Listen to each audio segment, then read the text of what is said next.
The sky so far, but I can't lose it.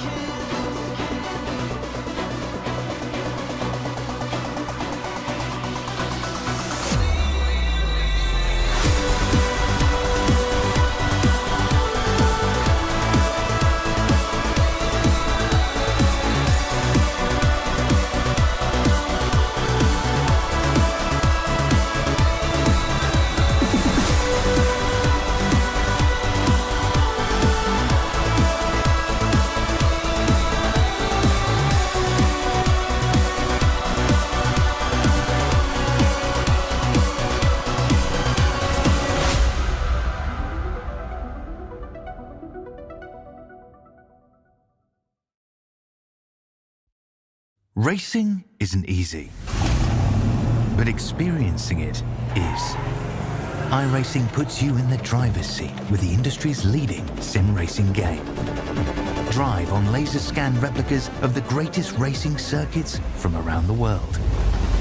Go head-to-head against other drivers chosen by skill-based matchmaking to ensure competitive racing at every level. Compete across all your favorite series. In officially licensed cars, engineered to deliver the most accurate driving experience possible.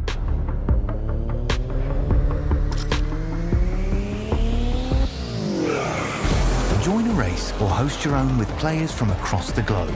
Race against the computer or in a league with friends. Feel the thrill behind the wheel. Visit iRacing.com.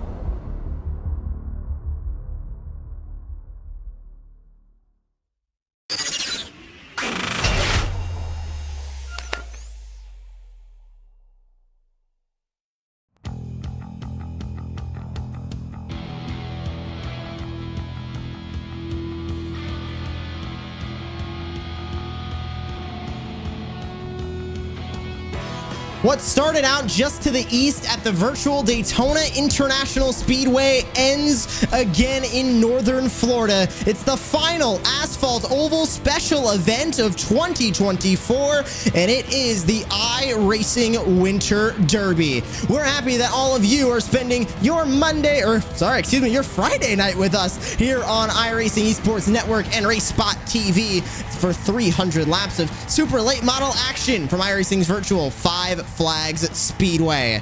I'm your host, Joshua Lee. Joining me in the booth tonight is Derek Watson. And Derek, I said Monday night because obviously we're used to commentating another series together, but tonight we get to experience the final Asphalt Oval race of the 2024 special events calendar, and what a season it has been. I mentioned starting in Daytona in January. That was not just the Daytona 500, but also the Roar Before the 24 and the 24 hours of Daytona. But we have gone through a full year of special events and only one asphalt oval and one dirt oval to round out the year. And boy, Josh, isn't it fitting we're doing it today of all days? We start the morning out with Black Friday here in the United States, a mad rush across the retail stores to find those perfect gifts for Christmas. And we're going to end the night with a mad rush 300 times around Five Flags Speedway. What an awesome schedule this has been. I've been here for part of it with Evan Pasoko for the Coke 600 and the Bristol 500. Lots of different commentary teams been here, and you're right. What an amazing run here at the Winter Derby, and then one more to go in December with the Chili Bowl. And what more could you say about this Five Flags Speedway as we join into live qualifying that is about to end its way? About 90 seconds remaining here in qualifying. But where we stand right now, it's Kyle Terziak, his number 27 that we're taking a look at right now, who sits top of the board with only about a minute remaining in qual. This speedway located in Pensacola, kind of the namesake now of the super late model calendar. It bookends the special events of the Asphalt Oval, but this race in real life, Derek, is also one that is important and that the drivers always want to win. Oh my gosh, it really is an all-star race for this series for the super late models. The who's who of motor racing. At least NASCAR has one here. Kyle Busch has one here. Chase Elliott has one here. And the names go on and on, up and down the list of star-studded names that have done it. And now we got Parker Redshaft in the virtual version of this event. Parker's had an up and down week, and we'll talk about that as the race goes on, Josh. But here he sits right now on the pole as we stand. We're not done with qualifying yet, about 25 seconds. I imagine everybody's just about done putting in laps, though. So right now he is our provisional pole setter. Looks like Brad Newman in the 23 might be finishing up a lap. No, he is going to sit right there on the pit lane. So that is just about everybody finished up with laps. We'll grab a quick look at Garrett Maines in the number 2, another one of those eNASCAR Coca-Cola iRacing Series competitors, but he is going to be qualifying on P number 4.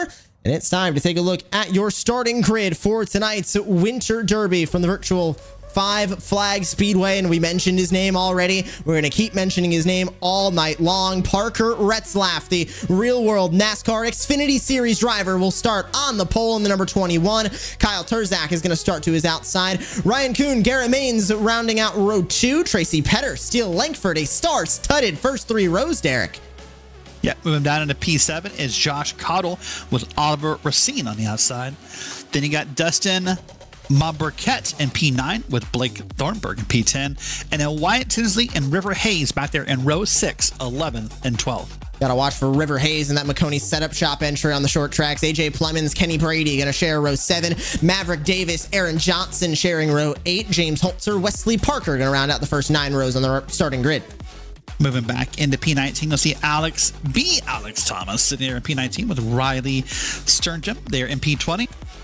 Jacob Herberts and Michael Gingras in P21-22, and then Peyton Howe and William Price there. Sorry, Peyton Howe, and William Price, 23rd, 24th. 25th goes to Dallas Pataska. Cooper Hightower going to be 26. Mitch Drunowski, Kwame Scott, another one of your eNASCAR Coca-Cola iRacing Series drivers, the first 2 to take no time in qualifying. Brad Newman and Caden Quaffle, also 2 drivers that did not take a time in qualifying. And that is all 30 cars that will look to take the green flag tonight here from the virtual Five Flags Speedway. Weather here in virtual Pensacola, Florida, a uncharacteristically cold evening, or cold afternoon, I should say, on in-sim time, 1:26 p.m. on December the 1st, but mostly cloudy. Track temp of 74. These cars are going to be gripped up, Derek, and I think we saw that in qualifying with some of those fast times. Oh, we saw that an amazing run in qualifying, a 15.653 by Parker. Shows how fast this run is going to be here. And you're right, colder attempts means more grip, as these drivers can push a little harder all night long. So here's the rules of the race. This is an open setup race. Drivers are able to come in and load in with whatever setups they think they want to run. You got 4 additional sets of tires, 3 green white checkers. There you have it. It's right there. And there is your incident limit. 25 incident points and you're out of the race. But we'll see if or when we get to that conversation, Josh. But this thing is going to happen fast. It's a half mile, 15 seconds. It means in 1 minute, we could turn 4 laps. This race has a way of just logging those laps incredibly quickly. The caution numbers as well, averaging about the teens. That was the same a couple of years ago throughout the years in the top split broadcasted race, and also the same that we have seen so far this week. But as the field rounds their way through turns 1 and 2, we began the special events calendar at Daytona. We're ending the Asphalt Oval special events calendar at the Five Flags Speedway. This track known for history, it's known for prestige, and tonight it is going to be known for 300 laps in these super late models as the iRacing pace car pulls into the safety of pit lane. Here we go, it's the Winter Derby.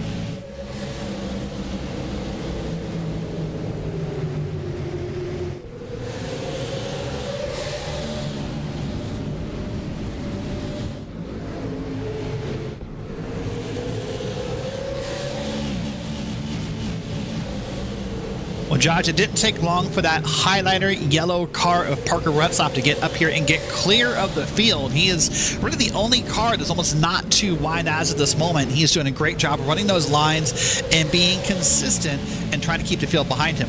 Not shocked seeing Parker Retzlaff up front at all.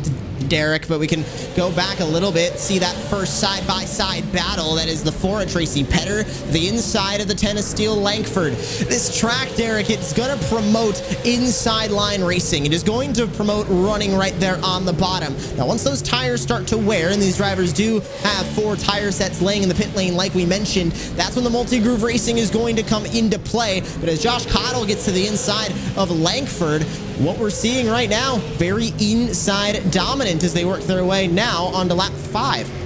Yeah, and you can see how much the dominant is inside, how everybody knows it, because realistically, there's only 1 or 2 battles up and down the track right now that are side by side. This field has quickly leveled itself off on a single file race. There's no need to be too aggressive here, only the opening laps of the race here. And on top of the need for the grooves and the multi-groove racing, Josh, remember, this track is known. One of the characteristics of this track is how abrasive it is, how rough it is on sets of tires. So if you can conserve tires early, why not do that? These 2 drivers up front right now, Parker Retzlaff, Garrett Maines. Maines, a mainstay of the front of the field and pretty much anything on the iRacing service, but specifically here in the Winter Derby, ever since the first time that we got to do this in 2021, running this special event, Maines was up front the entire night. Didn't walk away with the win, and it's been the same story every time Garrett Maines has gotten behind the wheel of a super late model here in the Winter Derby. But right now, he sits behind Parker Retzlaff, who is last year's champion of the iRacing Winter Derby. Can he be the first driver to go back-to-back in the broadcasted top splits? Nobody's been able to do that yet in the Winter Derby.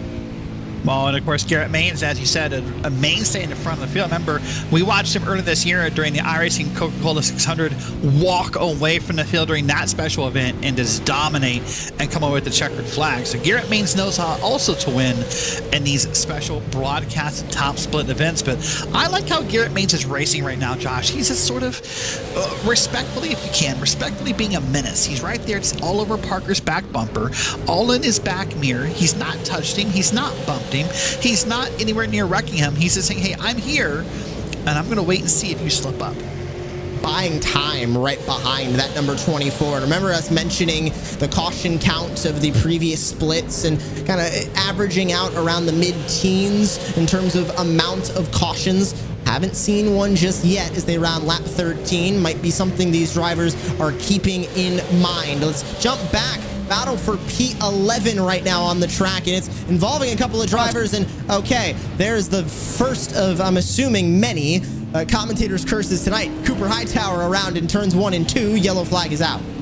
Yeah, this will be our first caution of the evening right here, as we're going to get everyone paced together here and wait for our race spot replay machine to load up and see what happened. But that was a great opening sequence of laps, Josh. That was a great run here. That was 13, 14 laps green. So that's a lot of laps ticked off the board. Maybe some things learned by some of these drivers. But I'm excited to go back and see. Here it is.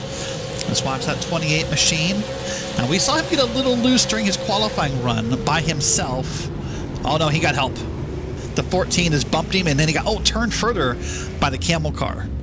23 of Brad Newman that came in. That was also involving that number 14 that you mentioned. That was Kwame Scott, who ended up getting into Cooper Hightower in the number 28. But that brings out yellow flag number 1 of the night. Hightower brought it down into the pit lane, got a little bit of damage repair, and is now right back out onto the track. Blake Thronberg, Brad Newman, who got a little bit of damage, as well as Mitch Drunowski, all coming into the pit lane for service on this first yellow flag. This brings us to a calm for the first time tonight in 300 laps on the docket. Still a considerable amount of time left for all the drivers that are within the mid-pack. But Derek, you mentioned it earlier, Black Friday earlier today. I went out, tried to get my deals as much as I could. Couldn't find a whole lot that I was looking for, but what I was looking for a little bit earlier on this month was the iRacing Black Friday sale that is now going on through December 2nd. Everybody has until Monday to get 25% off 1 or 2 year subscriptions if you're already an iRacing member, but new users, 50% off. It is unbeatable in terms of sales. Yeah, it's a great price, and everyone looks forward to it every year, so always happy to see it. I'm sure, Josh, even though you didn't find anything for yourself today, I'm sure you got my name crossed off your Christmas list, though, right? Yeah. Yeah, of course. I got you exactly what you asked me to get you. You didn't ask me to get you anything, but I did get you that. That works. Back to green flag. Parker Retzlaff leads the way. Garrett Maines pulls right back in to that inside line. And the outside line formed up a little bit, leading by the number 1 machine of Ryan Kuhn. That's the first side-by-side as the Fora Tracy Petter gets to the inside. Yeah, and watch Ryan Kuhn here, by the way, because he currently right now, Josh, before this race began, holds the fastest qualifying lap and the fastest race lap here across all of the open setup sessions of the Winter Derby here this week for iRacing. So keep an eye on him. He's really, really fast, knows how to be fast. So we'll see if he can get himself clear. But here we are. This is inside the car of Tracy Petter. Tracy has already won in the Winter Derby this week. He is hoping to get a second victory before the weekend's over. He's got Josh Cottle that is working his outside door, trying to get by him. That outside line, we mentioned it in that first very short, about 14 lap run, that it hadn't come in. It's starting to work its way in already on the second restart of the night. But it's Retzlaff who leads the way, paces the field in the number 21. Maines and Terzak behind, Kuhn and Cottle through to the rest of the top 5. As the laps start to wind down, Derek, 16 seconds right now per lap. These are going to tick by incredibly quickly. If we were to go green flag to the end, not expecting that by any stretch of the imagination, we would be ending this race in just shy of an hour and 15 minutes.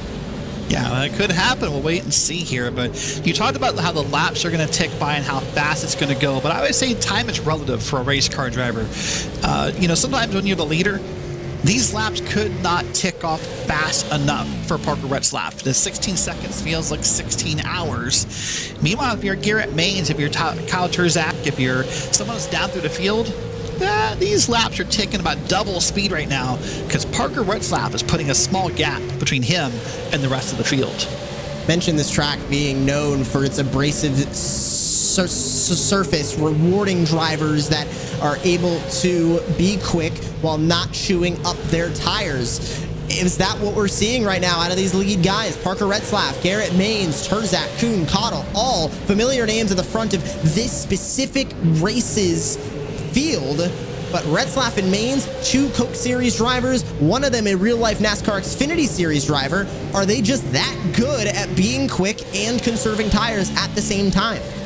Oh, they're definitely that good. I mean, there's no doubt about that. But they're also really benefiting from this track that while we're in the single groove process, assuming we ever get out of it, this is going to be difficult to pass. Realistically, probably the only way you're going to pass someone here is either, one of 3 ways. Either, there's an incident on track, you beat them during the race on pit road, or you move them under green is probably most likely to happen. Now, back through the field, you'll see some shots at 2 iRacing. But for right now, if you're talking about the top 3, they've got that single filed out.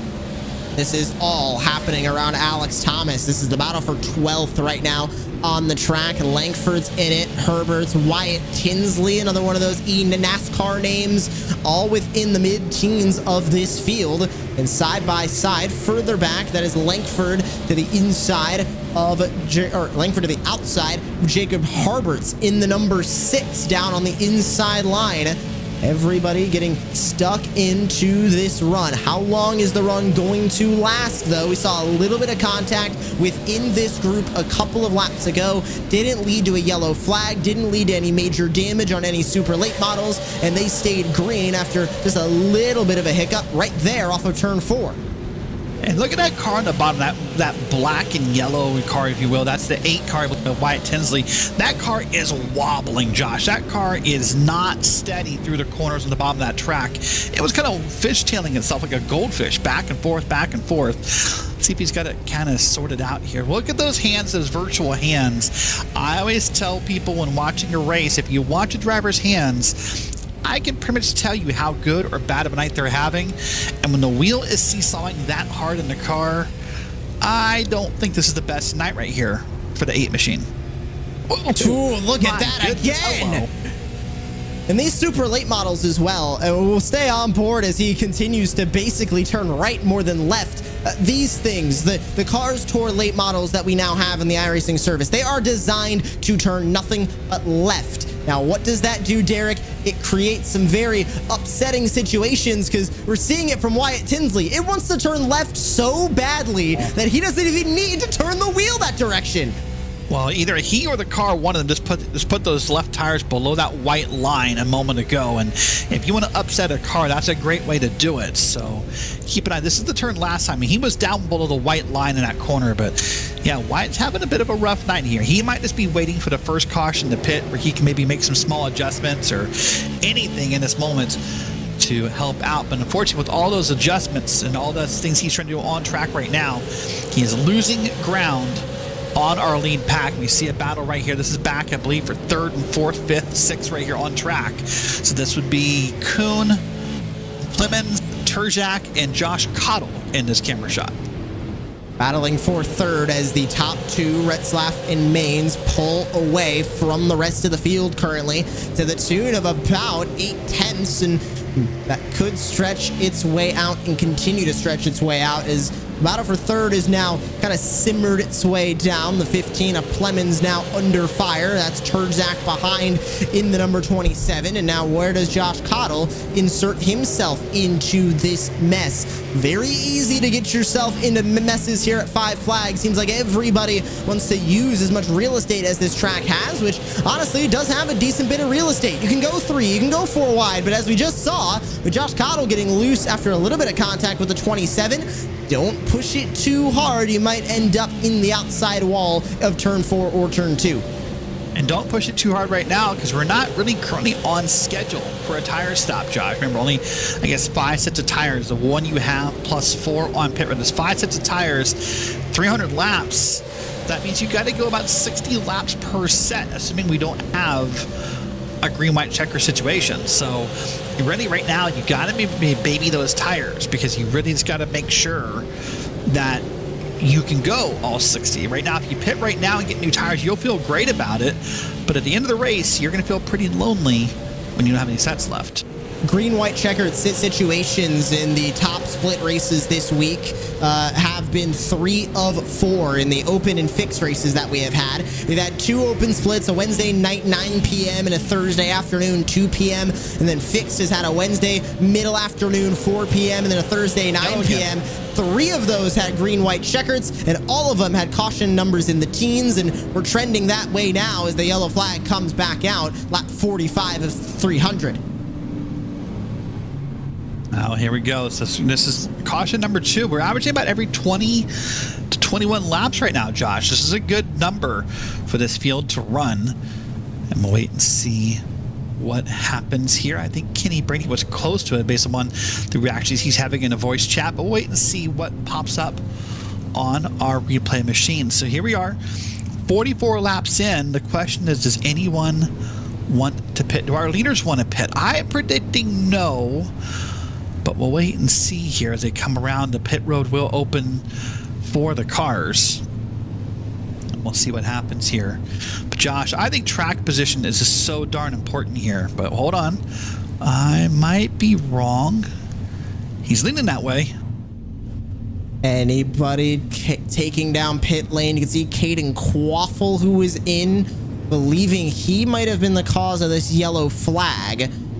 We're going to grab a look at that replay now, considering the fact that most of our lead lap cars have not pit. Just a couple stragglers close to the back, and they're all trying to get out in front of the base car as well. So we'll take a moment now to take a look at that replay and what maybe happened here. We're on board with Caden Quaffle.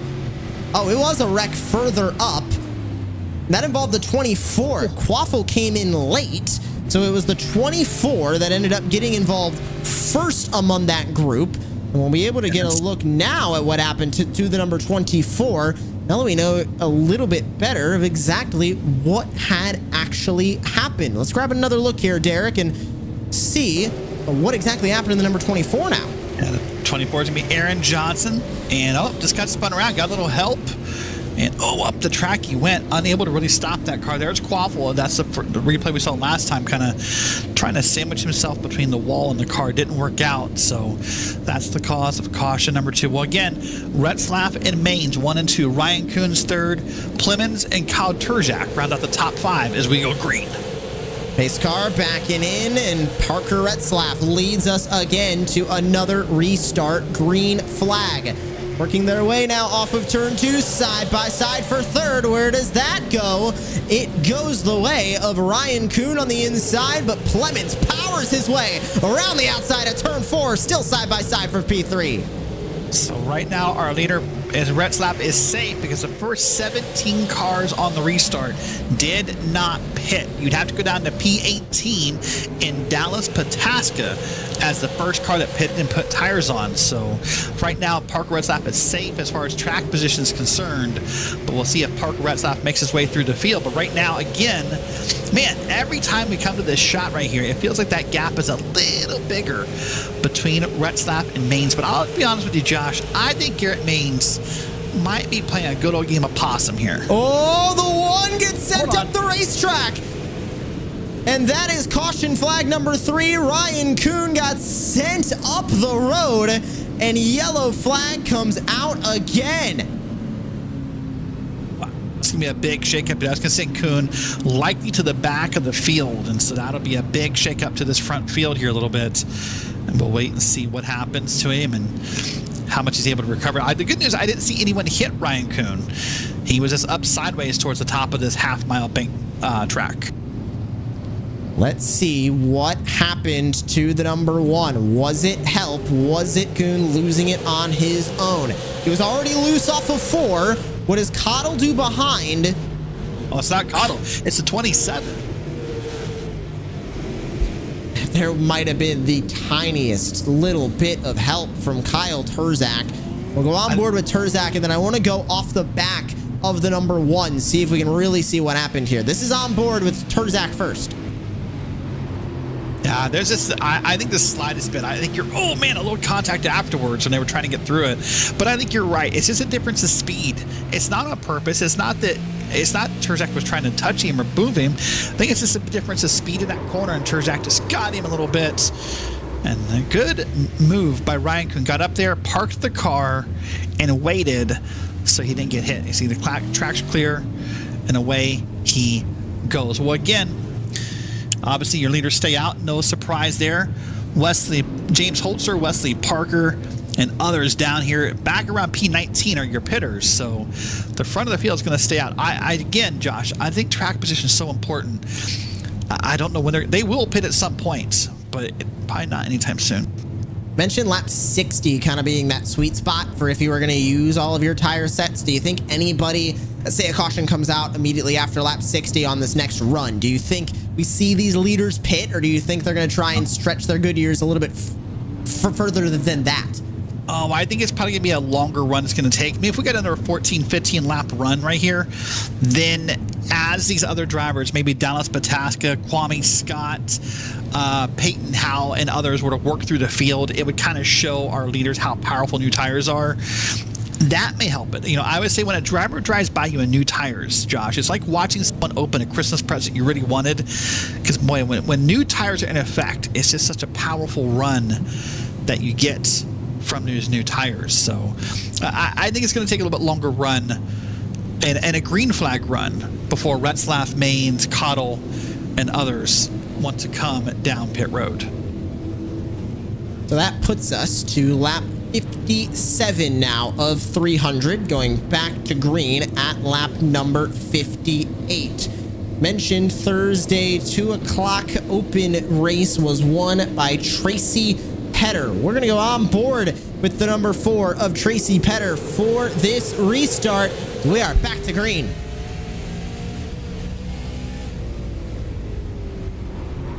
And they get turned. How did we predict that? Oh, we didn't do anything. No. We did not do anything. That's a Joshua Lee special right there. Derek Watson had nothing to do with that. But I want to see an outside view of that wreck, Josh, because that looked big from inside the 4 car. So we'll wait and see how many cars are actually involved in this moment. That looks to be from the inside a huge wreck, and from the outside it is not much better. I will personally apologize to the Fora Tracy Penner. See exactly what happened from the blimp view. Contact behind, and then that just stacked them up, especially right after a restart. Nowhere for the 8 machine of Wyatt Tinsley to go.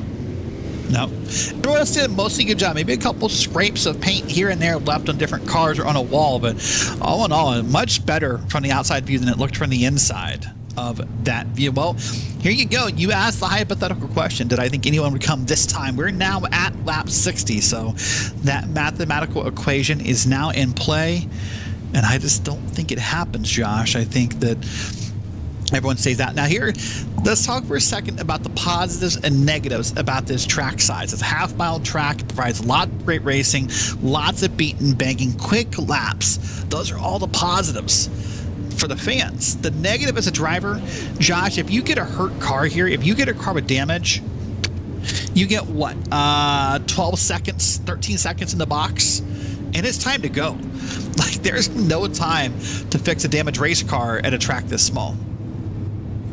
No time to fix a damaged race car. No time to get your position back on the racetrack as well. You pit under green, you can say bye-bye to roughly about 2 to 3 laps. Times in the pit lane, very much bye if you're taking 4 fresh tires, or if you're just coming in for 2, or just coming in for fuel, or just coming in for damage repair. Looking at 4 tires, you're about 30 to 33 seconds in the pit lane. That's 2 laps right there, Derek, gone in a snap.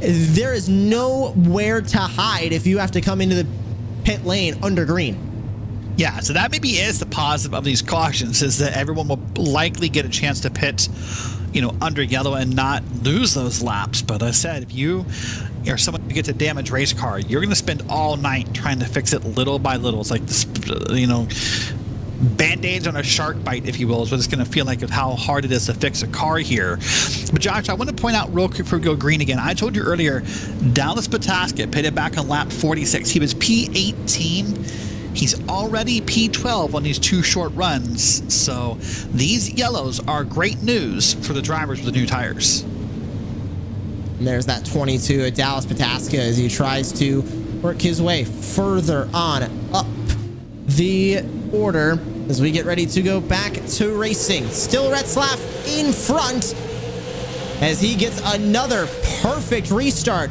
and another perfect run into turn 1.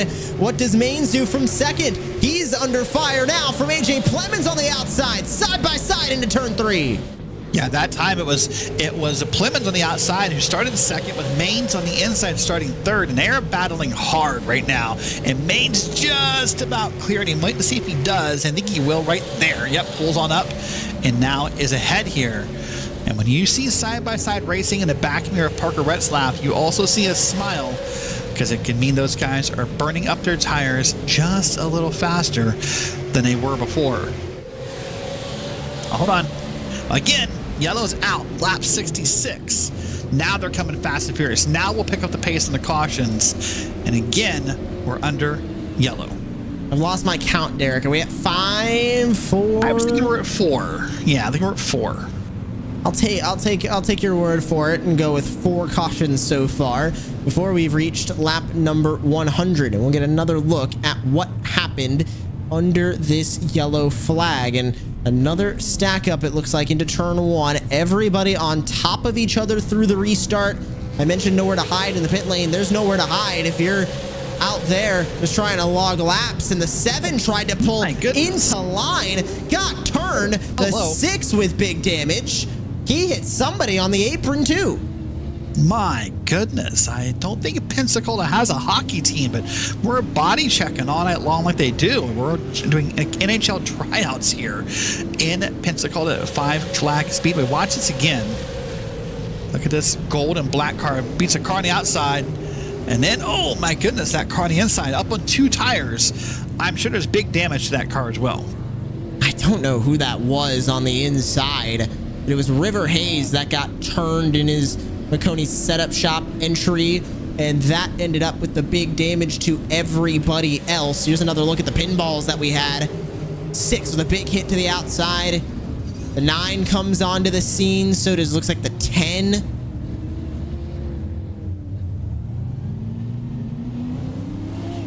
That brings us under the yellow flag once again, a very familiar spot as we work our way through the laps of the 2024 iRacing Winter Derby special event. If you're tuning in at home thinking, man, this is a considerable amount of cautions within the first 100 laps, well, honestly, at this point, we're still on pace to be about the average amount of cautions that we have had in the splits this week. Wednesday, 9 p.m. open, 17 cautions. Thursday, 2 p.m. open, 19 cautions. Wednesday, 4 p.m. fix, 16 cautions. Last night's fixed race at 9 p.m., 12 cautions. Averaging caution laps in around the 80s. That 12 caution race we had last night averaged around 60 caution laps. So we are within kind of that window, Derek, of we're still kind of expecting all of these yellow flags. We're not at a point where it's seeming like it's excessive amount of cautions for the average that we have had in this special event, not just this year, but in years past. Yeah, it's about what we expect. I mean, and the problem right now we're having with all these quick yellows, Josh, is now the intensity picks up. Now you think you have to be more aggressive to gain your spots before the next yellow comes out. And sometimes when you get more intense, you sort of become the reason that next yellow comes out. So you have to be careful of that. By the way, quick note, Peyton House, the car we saw up on 2 tires on the bottom of the track. But here's Parker Retzlaff. Again, green flag is out at 5 flags, and he is quickly pulled away here as Garrett Maines falls back to 3rd.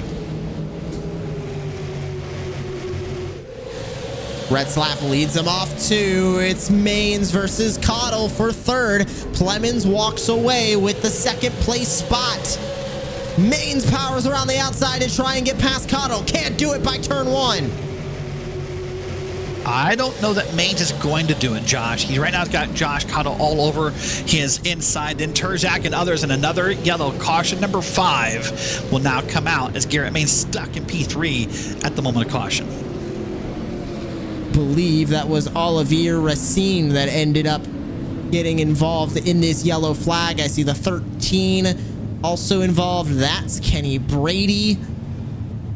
And caution number 5 now out of the evening. Let's see what happened on this latest yellow flag and see if we can grab a good angle of it as well. It seemed like another one of these incidents, Derek, that it's just kind of a stack up. Everybody looking for real estate, everybody kind of blending up the racetrack. And that, of course, very quickly can lead to trouble. Let's see how the trouble started and how the trouble ended. Yeah, I'm going to watch an replay from up above here. And we'll see what happens. See, there's Cottle Maines. Oh, right behind him. Yep, just up the track. That's at the unusual spot. Typically, he wrecks in the bottom of the track, Josh. But those two guys, things got hooked together and were fighting for a top lane spot. And both cars went around. Well, let me give you a little story here. Almost a story as much as drama, as much as just recognition. But Garrett Maines piped up a second ago and said, boy, every Parker Retzlaff start so far has been, quote, on the money. So you can see maybe a little frustration from Garrett Maines because he knows he just can't get a good jump here on Retzlaff. But boy, Retzlaff's getting a lot of practice here tonight, Josh, on those restarts with all the cautions we're going to have. By the way, these are not the end of these events. I know Josh has talked a few times about the events on Wednesday, Thursday, and today.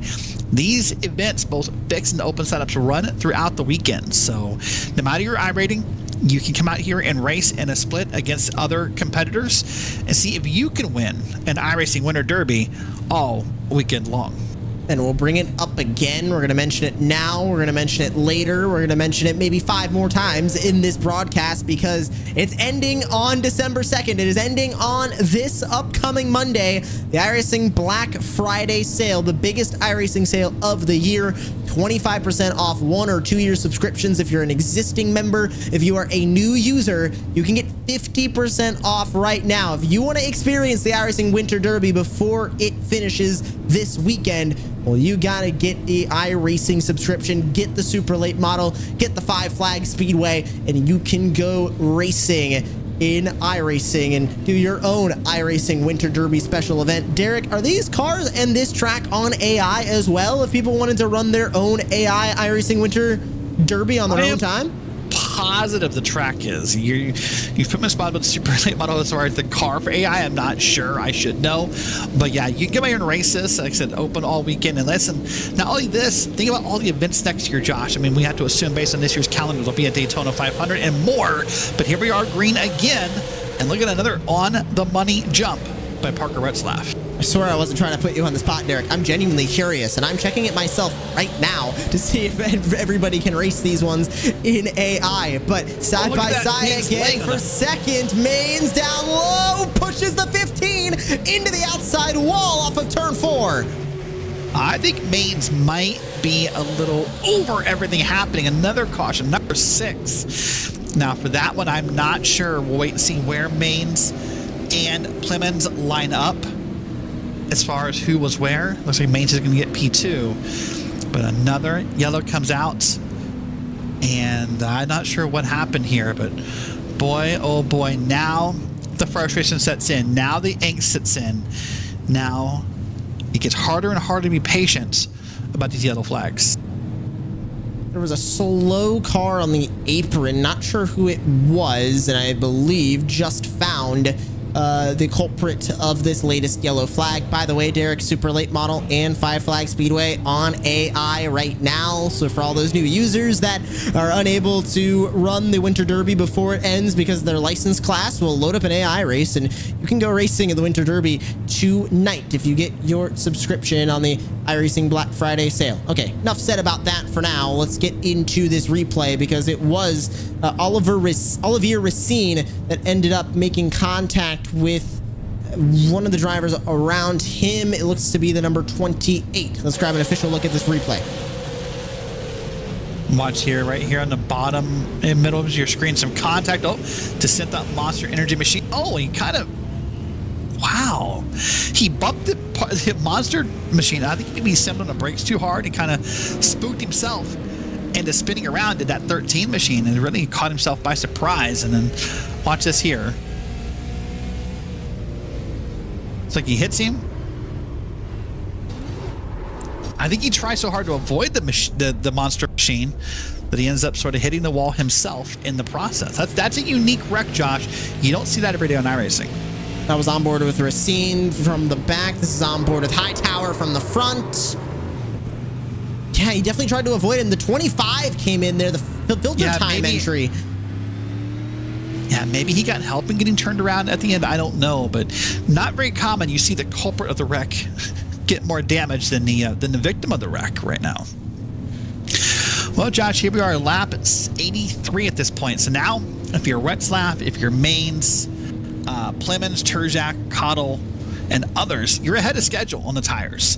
That's where you are. Now you're thinking, well, this first run has gone longer, so now that math works in your favor as far as tires left at the end of this race. So here we are again, working this event. I was going to say before we went green, Josh, remember, not only do you want to get that Black Friday deal just so that you can race the Winter Derby, but you know, we don't know the special event schedule for next year, but we can assume the Daytona 24 is probably on there, the Daytona 500, maybe the return of the Indy 500 once again. So a great reason to be on iRacing for all of those special events and see which ones you can win in the next year.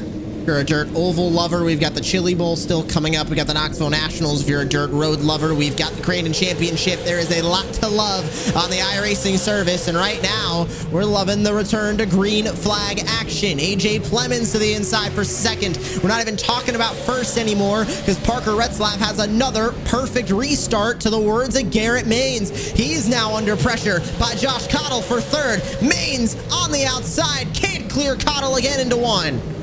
Man, look at Mains sort of up the track there, being almost maybe pushed or bumped up the track by Cottle. But right now, Mains is having a hard time holding on to P3 because Cottle is digging deep here to get up and down that track. We're working lap 87. And right now, Cottle is just giving Mains the fight for his life. And I like what Cottle's doing. He respects Mains. Obviously, Garrett Mains, a well-known driver. But racing him difficult is the name of this game. Jumping back to the battles in the mid-pack as well. This is Maverick Davis in the number 29 on the outside of Wesley Parker in the 16. Derek, I think you and me very proud to see Maverick Davis in this top broadcasted split of the Winter Derby. He tries to work around Wesley Parker, utilizing that outside line again that hasn't shown its hand just yet, but it has for Garrett Maynes as he clears for third. Davis now trying to use it to his advantage with about a half car length still to go. Yeah, Maverick, someone we're both very familiar with and watching across different leagues and events on iRacing. It's always fun to see a familiar face doing well. It's Maverick, someone I think in the past year, Josh, has really gotten a little bit more confident in himself, has been able to perform a little bit better, and those two things really line up. It's almost a chicken and the egg scenario in that moment, right? Do you feel more confident, therefore you perform better, or do you perform better and therefore you feel more confident? Either way, it's working for Maverick Davis as we sit on board for a little bit with the number 29. Battle up front is on, though. Parker Retzlaff, for once, has a driver breathing down his neck. His name is AJ Plemons. You saw off of turn 3 just a moment ago. He got loose, had to keep it off the outside wall through 1 and 2. Plemons doesn't make up any time, but keeps the gap stagnant. 2/10 into 3. Yeah, look at this. Plemons really doing the best we've seen in a while. At one point, we saw Garrett Maynes up in the back at the end of Retzlaff like this, but it's been a while. And last time by, I mean, these lap times are almost identical, Josh. Retzlaff at 16.16. Plemons at 16.19, so less than a tenth of a second between these two cars as far as their lap times here at the Speedway. Just about to put a third of this race behind us in about 5 laps. We'll reach lap number 100. Still have a long way to go in this race. Still have so many storylines and drama to develop, but right now the focus and the spotlight is on Retzlaff and Plemons. Plemons closed that gap fast and furious, Derek. He kind of bursted the door open, came onto the scene for the race lead, and then just kind of stayed here. 2/10 the gap 4 laps ago, 2/10 the gap right now. Is 2/10 gonna stay the gap 4 laps from right now? Yeah, what it makes me wonder right now, Josh, is how much dirty air that Plemons is dealing with in this setup. How much is that air coming off the back end of Retzlaff messing with the aerodynamics and making it hard for Plemons to close that bubble any tighter. That's a common topic we talk about depending upon the car and track combination for broadcasting. But it makes me wonder right now if that bubble is just sort of keeping that gap between them, because it's right now still, again, identical. That time, Plemons about 0.02 of a second faster than Retzlaff. Working now past lap 100, 200 some odd laps now remaining.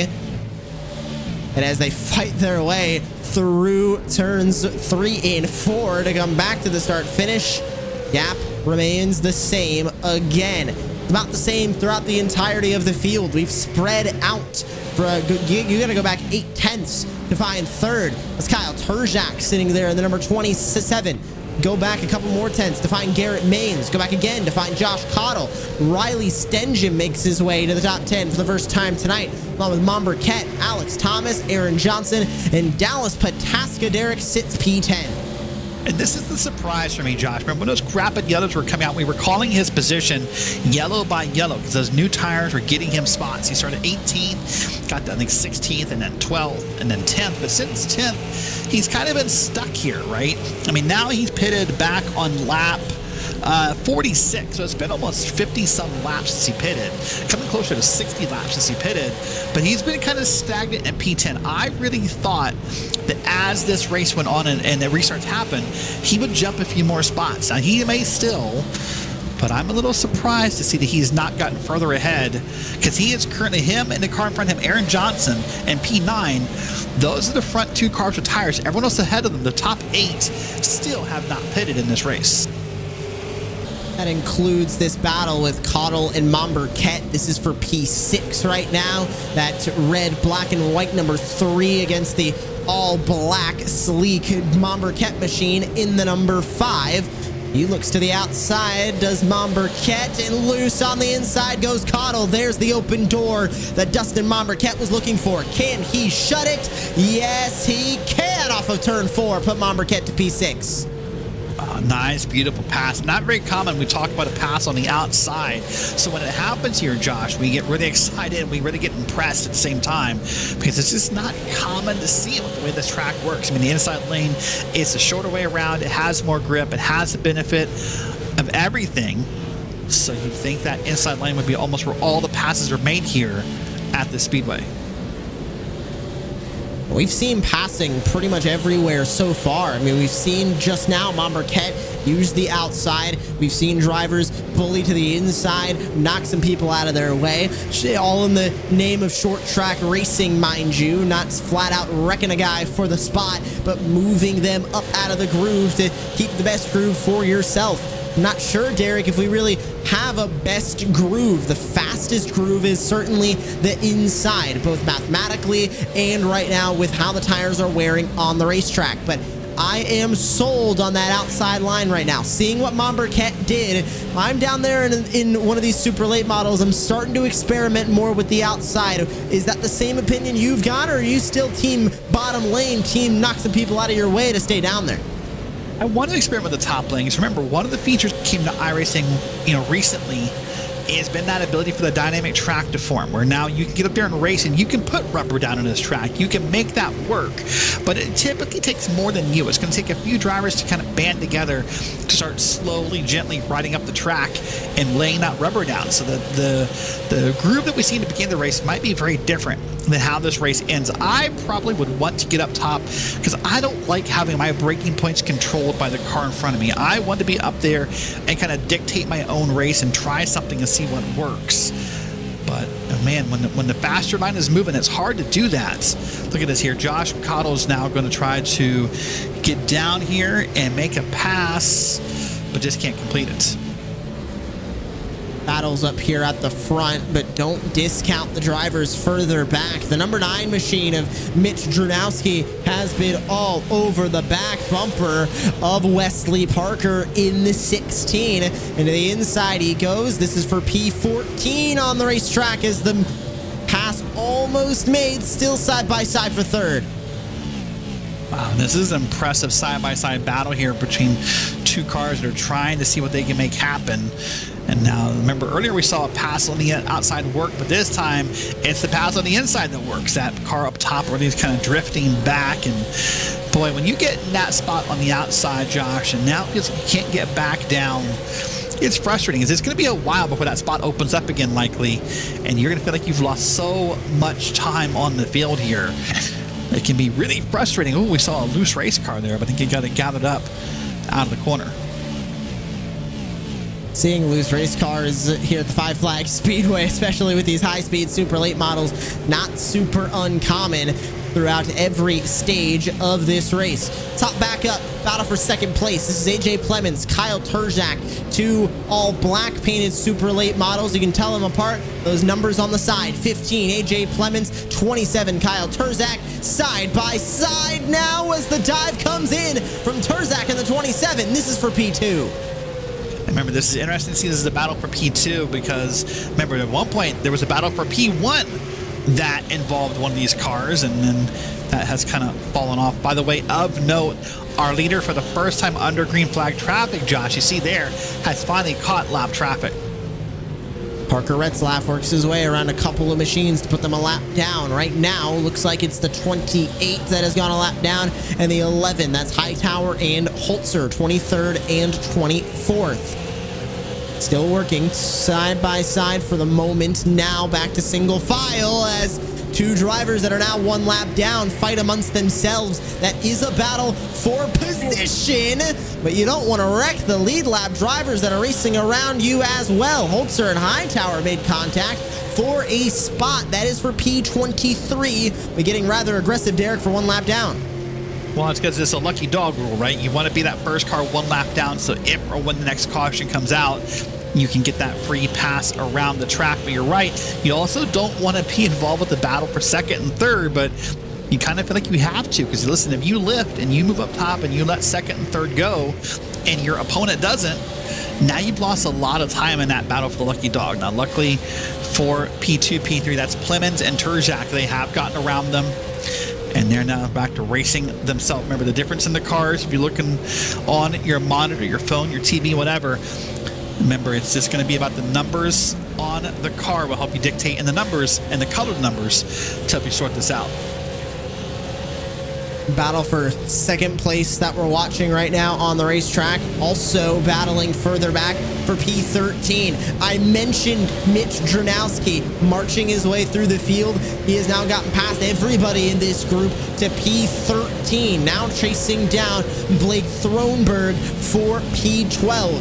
That number 9 machine has got some speed, matching to the second decimal point in terms of times right now with Parker Retzlaff, who is in the race lead. Yeah, so that's a good thing to hear. If you're trying to get through here and battle the field, as you're going as fast as the leader, the downside of what you hear is the gap between you and the leader, and realize if you're identical times, you're not making up that gap on the track here. So the battles up and down this track. That's what I love tracks like this of the half-mile nature, Josh, because there's always something going on somewhere. This is not a track where this is, no one is alone at Five Flags.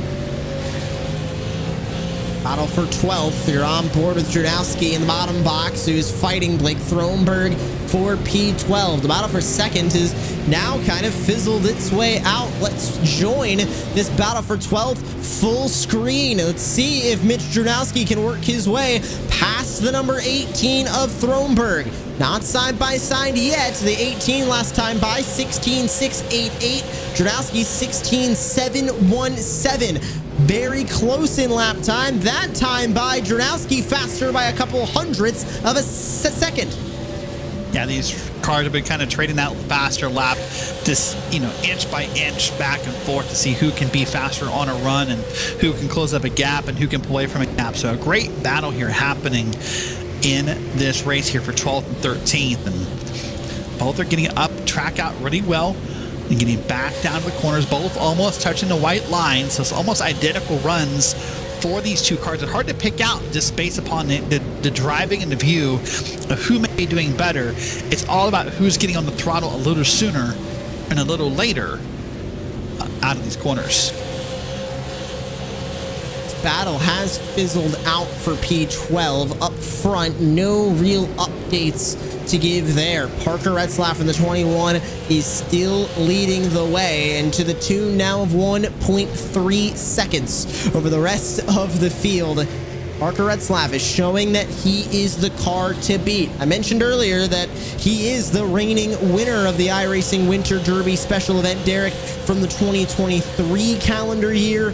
So far this week, I've only seen him up front and running as he is right now within the fixed setup races on Wednesday afternoon and last night. But of those, Retzlaff led 122 laps Wednesday afternoon and 76 laps last night, both of them en route to not winning the race. Wednesday afternoon, he was disqualified from that race. Got a meatball flag right before the green-white checker. Didn't serve it, so he ended up getting disqualified and at the tail end of his lap. Needless to say, Retzlaff has the speed, just hasn't been able to put the whole race together yet this week.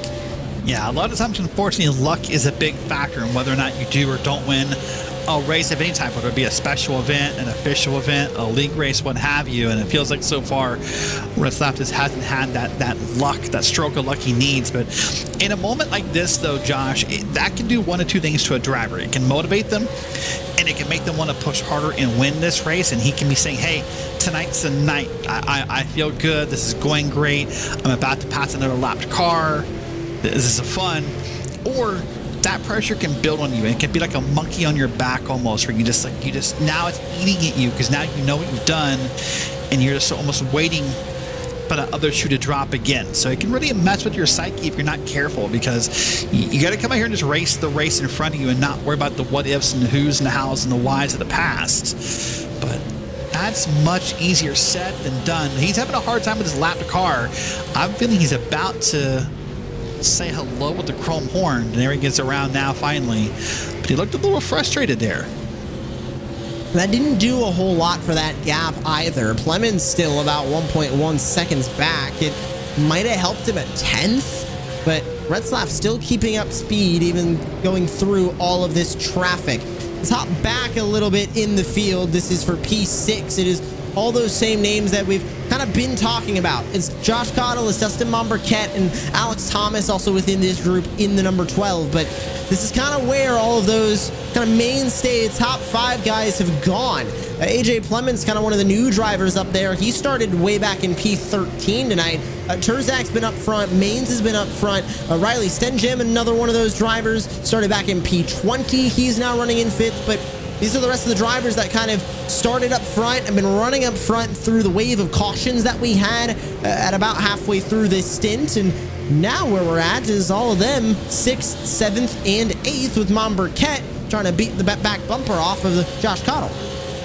Yeah, so this is kind of maybe I don't want to use the word stagnant because that has a negative context to say this race has become stagnant, but it's become kind of maybe calm, maybe a little bit more patient than it was, 60, 50 laps ago.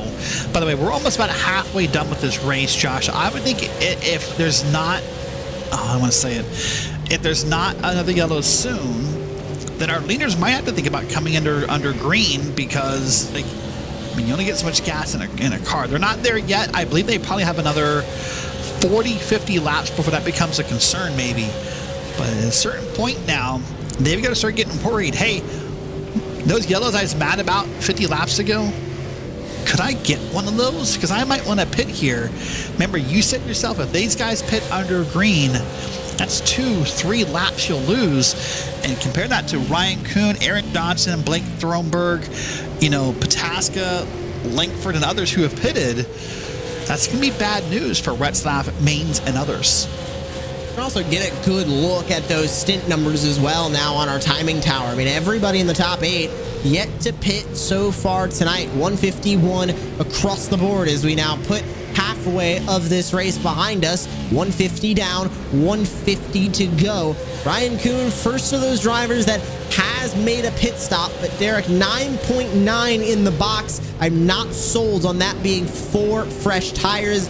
Could have been 2. That seems a little bit too short to be all 4. Probably just 2 cans of fuel and 2 tires. Yeah, but I mean, hey, in this case, if it stays green, the gas is almost more important. The tires are definitely important. Don't misunderstand the point. But if I can stay out here, 50 laps longer than our leaders and put them 2-3 laps down, I'll try it out, right? I'll see if I can make something happen. Maybe I luck out and I get a yellow when those guys are 2 or 3 laps down.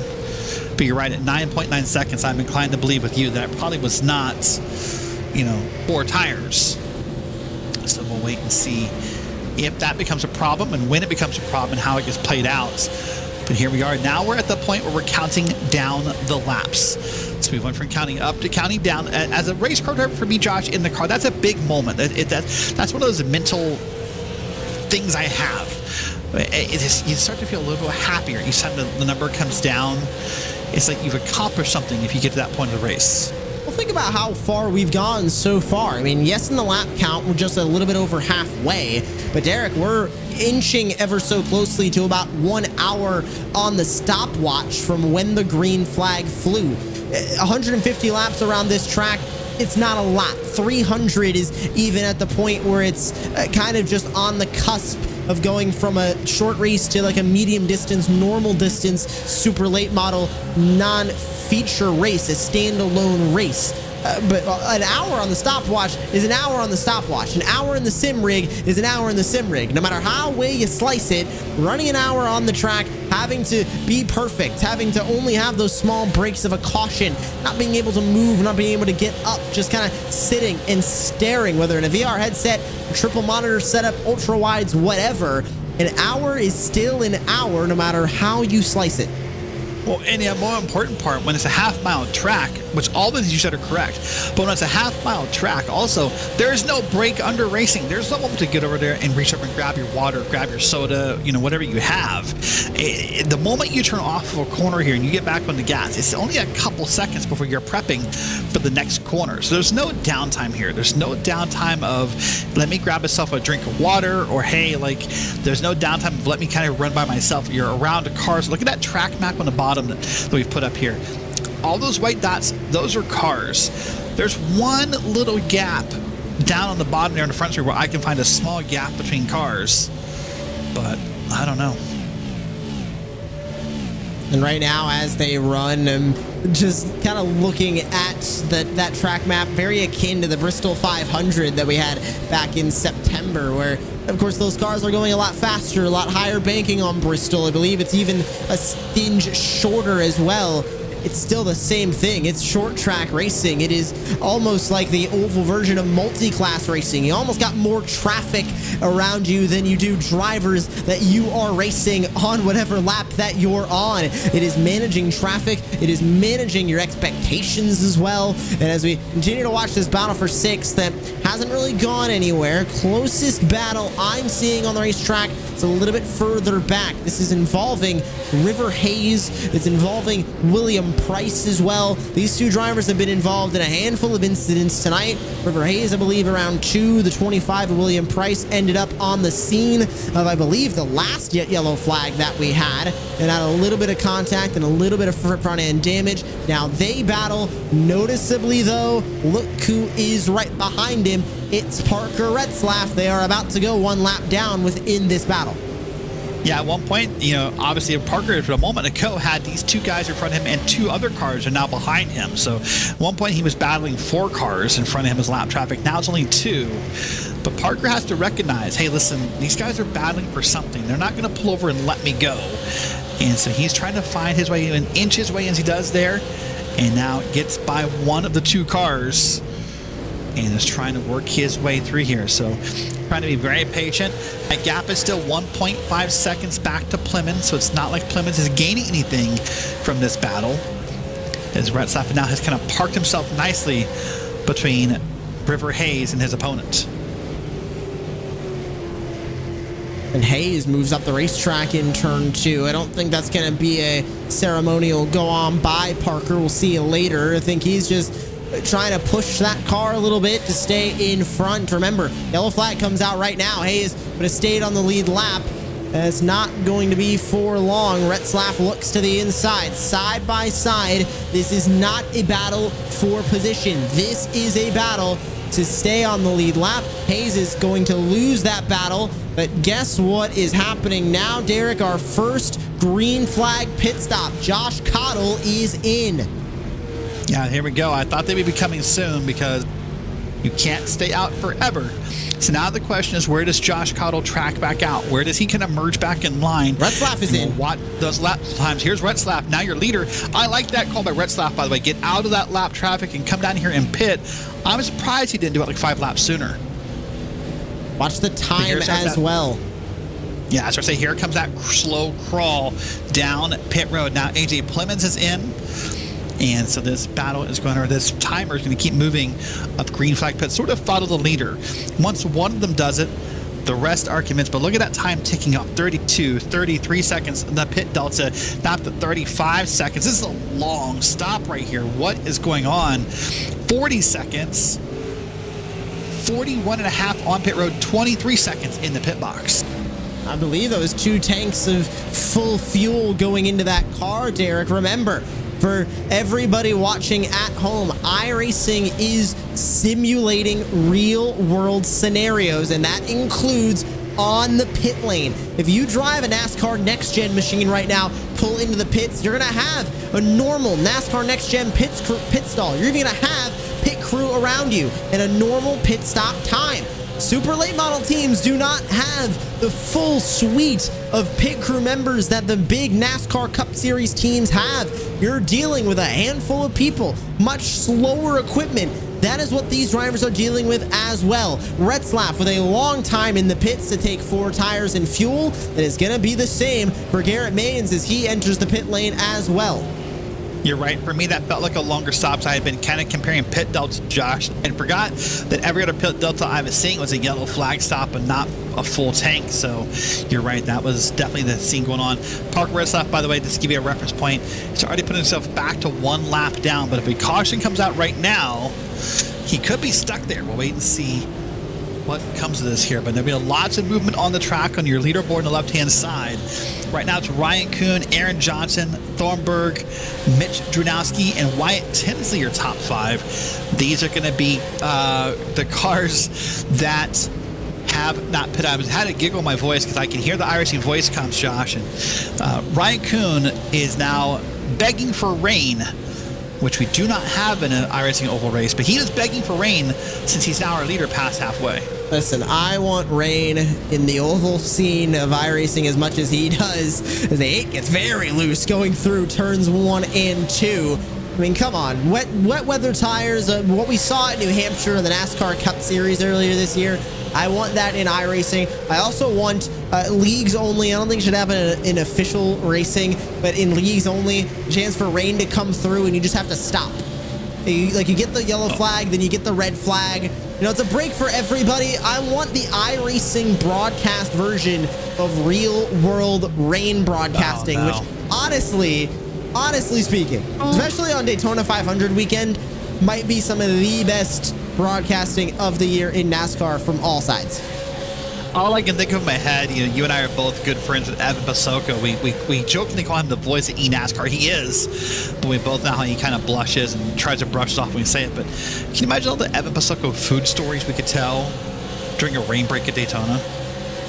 There would be nothing but. I mean, it would be the post-race show that we had a couple of weeks ago times 3 maybe if we ended up getting so much rain coming through. Oh my God. I just want that option. I want the option to have that long, kind of drawn out red flag. You can go to break, you can come back, whatever. You can postpone the race to tomorrow. I don't care. Just give us the option to have some shenanigans go on with the iRacing rain in the oval side of iRacing. But where we're at right now in this race, 116 to go. You saw last pit stop lap up there on the timing tower. Right now, Parker Retzlaff sits himself P14, 1 lap down where he sits at the moment. And we get a good look at that number 21 at where he's at currently. Who he's racing right now in the lead of this race is Ryan Kuhn. Now, I don't think the two of them could be on much different stints right now on where they're at, because Ryan Kuhn pitted way earlier on in this race under a yellow flag, and he actually pitted twice. Pitted once, another yellow flag came out, he came back down, and then Retzlaff just recently pitting at lap 171 and is still sitting 1 lap down. The difference within these stints, Derek, is almost impressive to look at. Kuhn's leading the way, but with 112 now laps to go, he knows he's going to have to pit again. He's not going to be safe. Yeah, and the other difference in these stints right now, too, Parker Retzlaff last time by a 16.353, Ryan Kuhn a 16.633. So Retzlaff is running him down. But you're right, if you're Parker Retzlaff, be patient with that, keep calm and drive on meme, because you know that no one here could take this all the way green. Everyone's going to have to pit again in some fashion. So obviously, you're Parker Retzlaff, you want to get yourself unlapped and you want to do everything you can to put yourself in a winning position. So the only thing you need now is not a yellow flag to come out, so you can put yourself back on a new lap. 110 laps now remaining, make it a 109. Ryan Kuhn leads the way, 2.3 seconds that gap between first and second place. River Hayes, Wesley Parker in a side-by-side battle. Look who's behind him, Garrett Maines, one of those drivers that joined Parker Retzlaff. It's on the same lap as him, same strategy as well. Just a couple of laps difference between those two. Maines on the fresher tires will get by this duo, but Hayes and Parker were battling before those leaders came into the pits. They're battling again. Yeah, this is a great battle. It's been going on for a while, and these drivers must have a lot of respect for each other with the way they're racing. There's been no bumping, no contact I've seen, no aggressive moves, just great side-by-side racing. That's a lot of what the super late model allows us to have, Josh. It's a lot of great battles, a lot of driver initiative as far as how this car drives. It's sort of a car I like. I think either you're good at it or you're not. There's a lot of drivers who excel at this car. So a lot of drivers who race, different things on the surface, NASCAR Next Gens or the NASCAR trucks or the ARCAs, and they're good at those, but you're not good at this for some reason. It's really about in my mind, how well you can handle a loose race car. I think it's a great point to make, because remember that onboard we saw a little bit earlier? I believe it was Wyatt Tinsley, just how loose he was and not even turning the wheel to the left, was just kind of resting the wheel and maybe even giving it a little bit of counter steer. I mean, that is what these drivers are dealing with, especially on fresh tires. Let's give a look on board. This is Parker Retzlaff, and I'm even going to get rid of the timing tower. Watch his wheel. Watch what he is doing with those inside hands. Yeah, does that look much calmer than what we saw with Wyatt Tinsley earlier? Just, you know, maybe a little right. Oh man, a little right there just get out of the corner. And now he's got his stuff tucked up under the lap car, that Camel machine. But that's Brad Newman on the outside of the 23. Remember, everybody in this race has the option to run an open setup. And if you're brand new to iRacing, wondering exactly what that means, well, on the iRacing service, in both officials, leagues, hosted, everything, you have the option for an open race or a fixed race. Open race means you can run any setup on the car that you want, as long as it passes the internal tech inspection. Yellow flag flies with 100 to go. I'll finish my point real quick. Fixed setup, everybody runs an identical setup. Only driver aids are available to be adjusted, but yellow flag flies, and that's not what Parker Retzlaff wanted to see, is it now, Derek? Wow, this is going to be a question of if everyone pits or not, so that Parker can get that wave around. Let's wait and see. Kwame Scott was ahead of Parker. He will be the lucky dog, so we'll wait and see what happens and when this replay machine loads up. There's the one car. He's already coming down. I think everyone's going to come down here, so Parker will be okay, I think. But let's take a look here. And I think realistically, probably for those cars up front, Josh, they were only about 5 laps from needing to pit. So for those cars up front, for Kuhn, Johnson, you know, Tinsley, Langford, this is probably a big break for them. Majority of those previous leaders come down.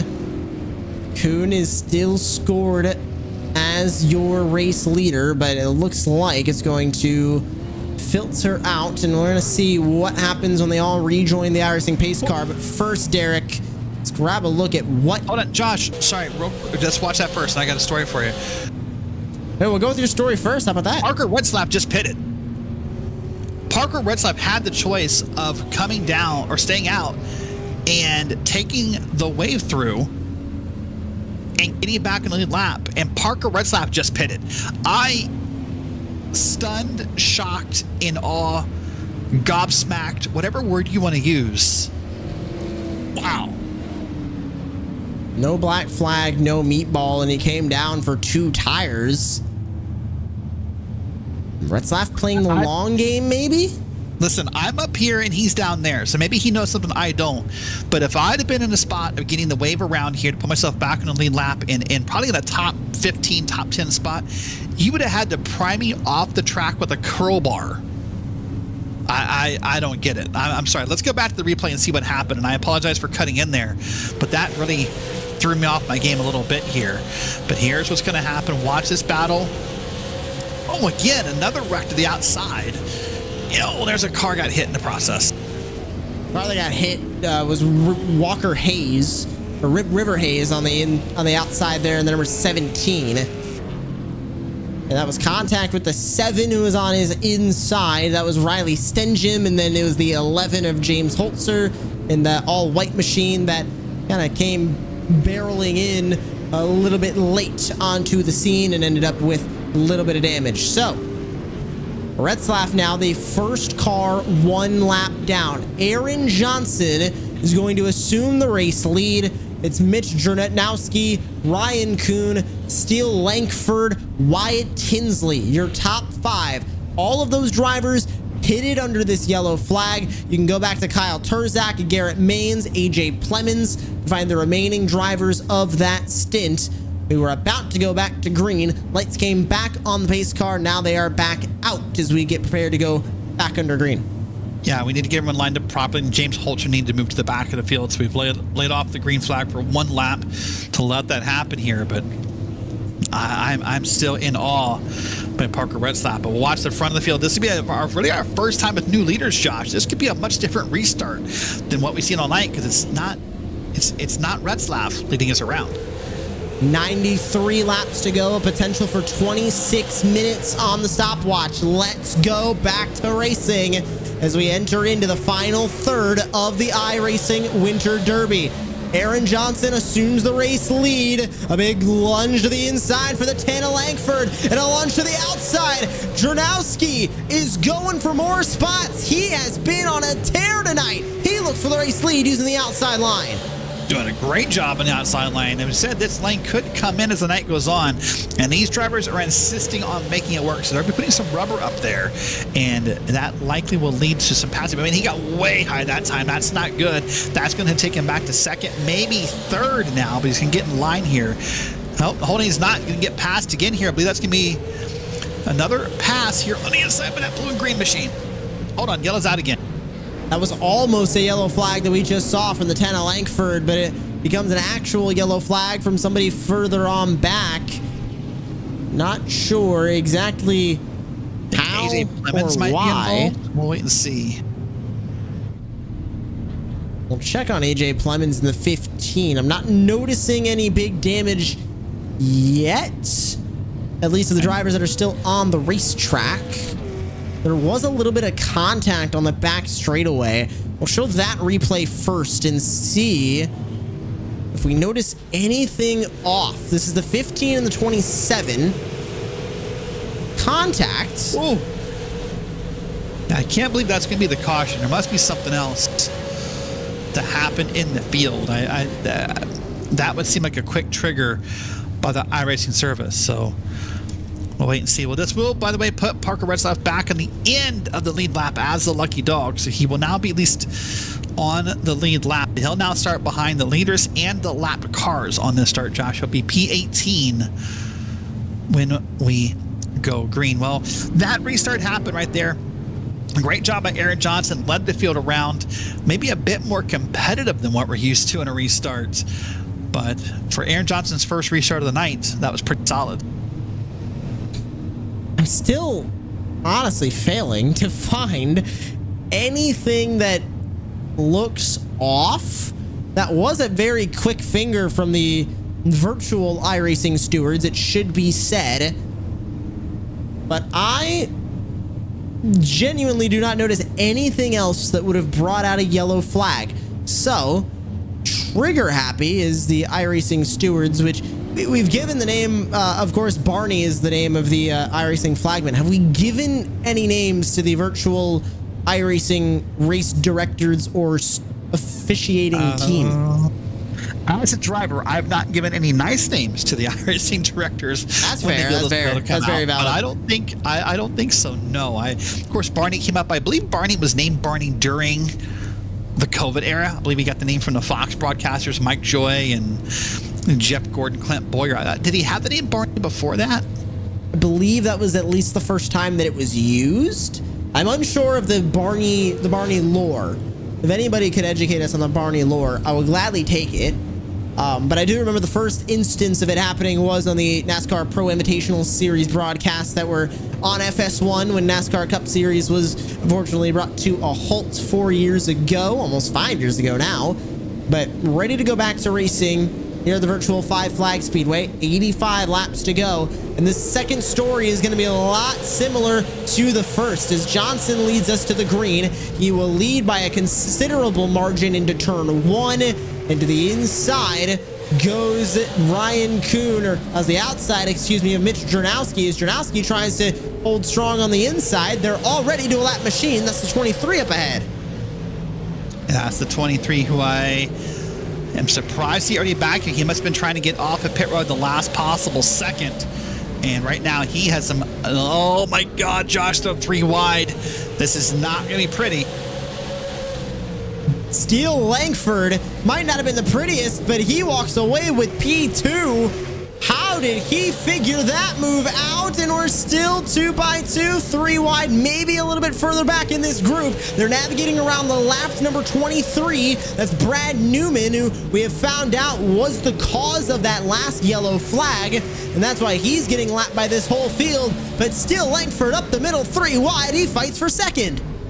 Wow. I'll tell you what, Langford might be the only person happy with Newman right now, because when they were 3, almost 4 wide at this raceway, a lot of people were yelling, and they're going to be yelling again. We're under caution again. I believe this is number 9 on the evening, Josh.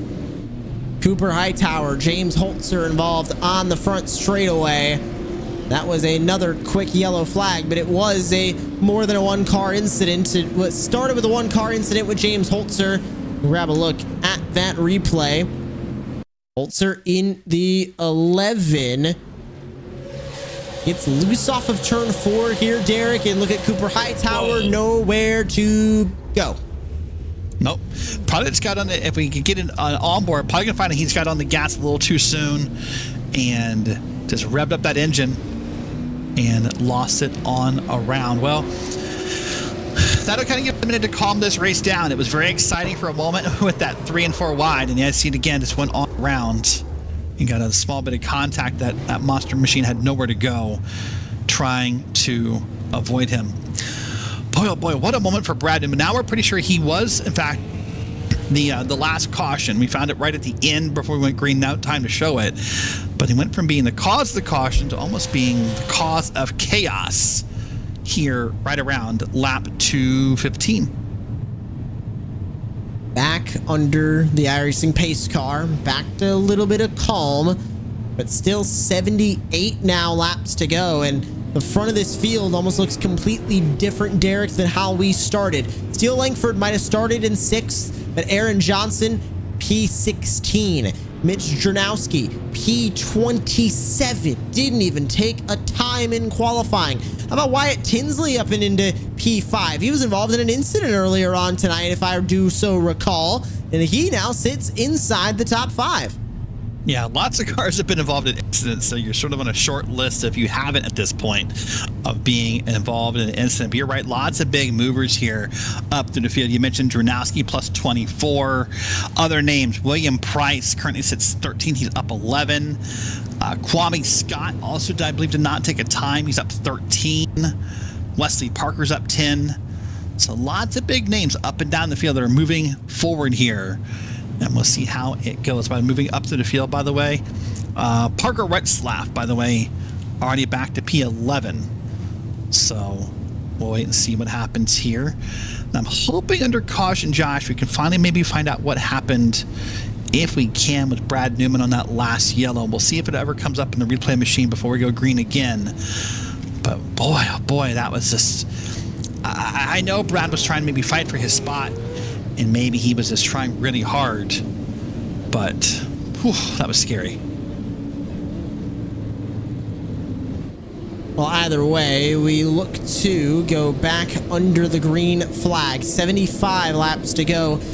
Not seeing anything on the replay just yet, and we'll see if maybe a little bit later on we can grab a replay of what happened to Brad Newman, but the focus still sits live as side by side on the restart for the moment for the race lead. Contact behind. It was 1 car trying to ship Garrett Maines in the 2 as the entire field tries to fit into turn 3. 3 wide. Wesley Parker upstairs makes contact with Cottle. They save it off of turn 4, staying green, and aggressive racing now for the race lead.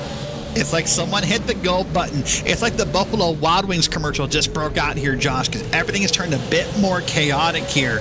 Maybe these guys know there's less than 100 laps to go. Side by side now for 3rd. Leaders trying to pull away. Langford in 2nd. Johnson in 1st.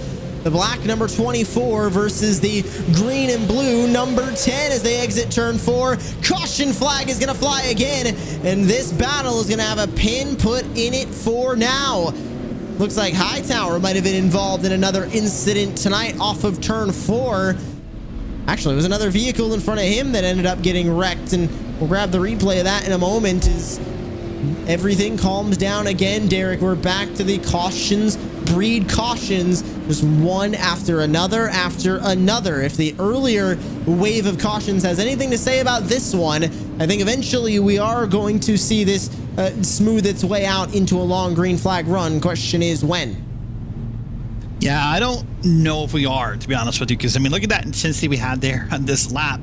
It's hard to believe that it's ever going to calm down, because right now everyone knows with every restart that spots are important, that you have to get up here and get moving. And I said earlier, you know, one crazy header here, watch this here. That's the 23 and Newman on the bottom.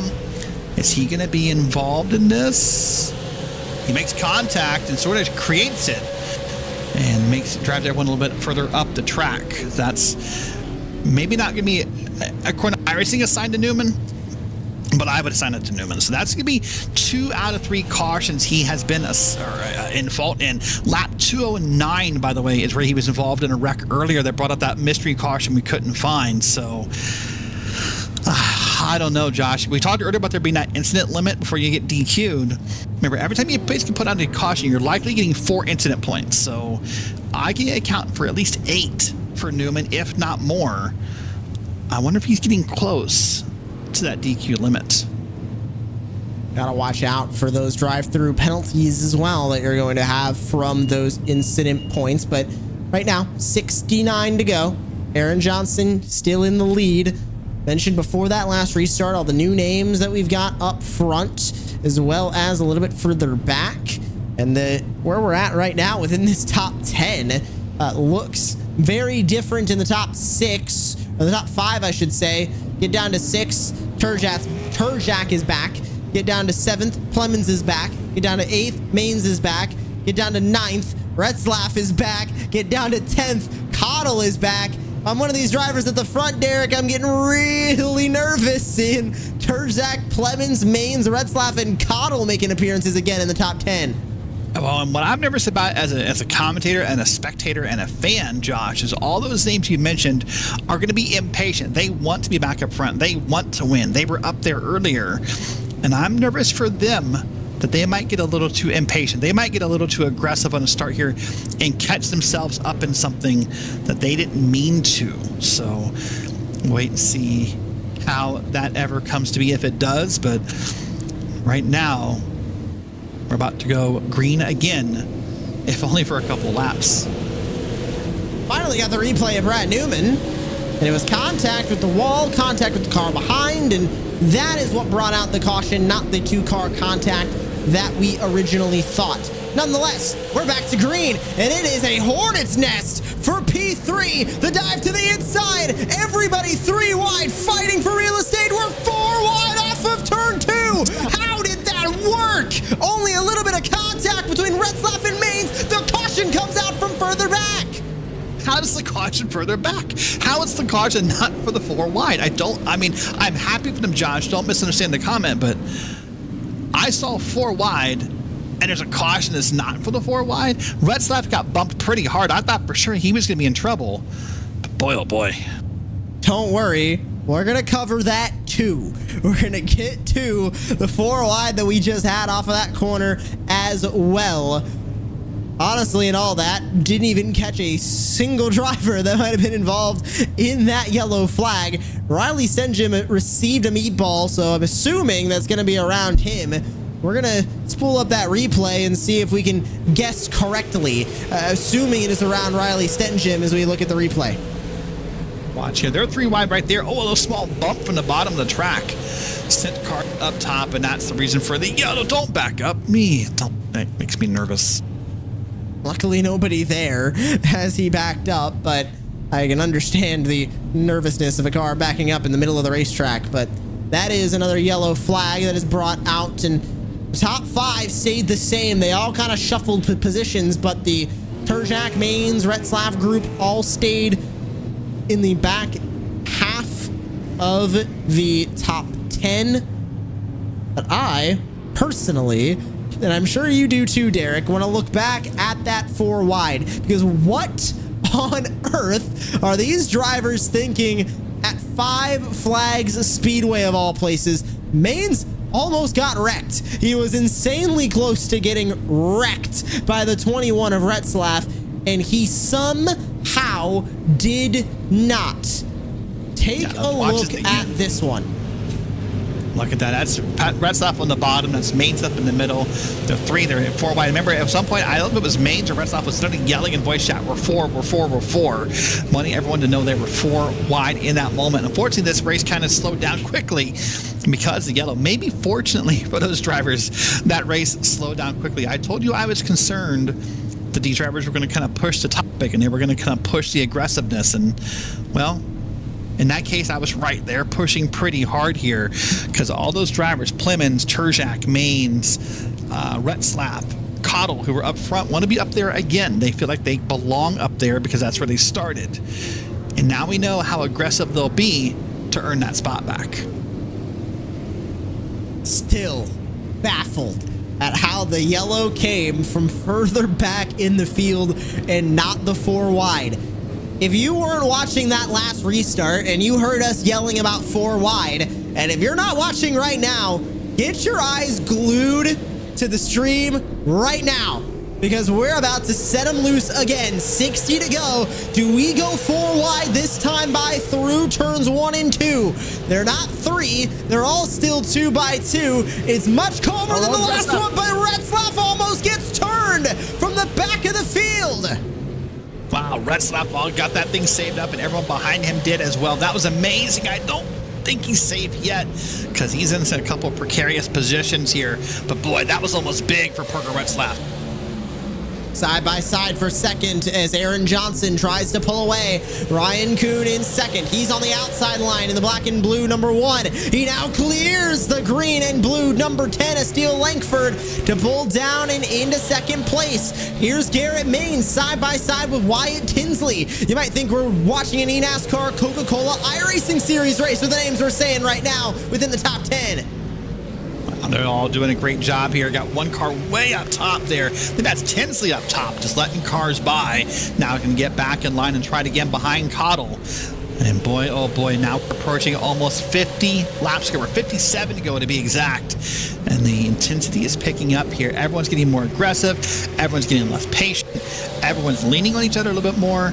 This is the Winter Derby.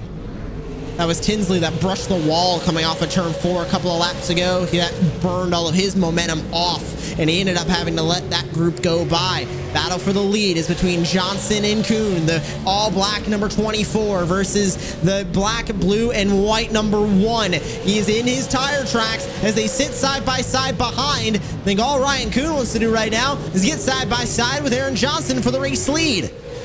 Yeah, I remember we said earlier in the broadcast, Ryan Kuhn coming into tonight has the fastest lap and the fastest qualifying lap of anyone in the Winter Derby Open setups this week. So he knows how to get around here. The question now is, does he know how to make the pass for the lead around here? And they've got a beautiful gap. They got about 4 tenths, maybe a half a second between them and AJ Plemons in P3.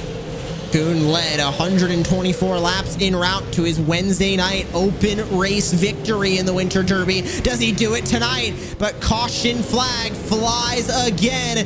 This time, Derek, this one was for Parker Retzlaff in the number 21. Issues in turn number 1.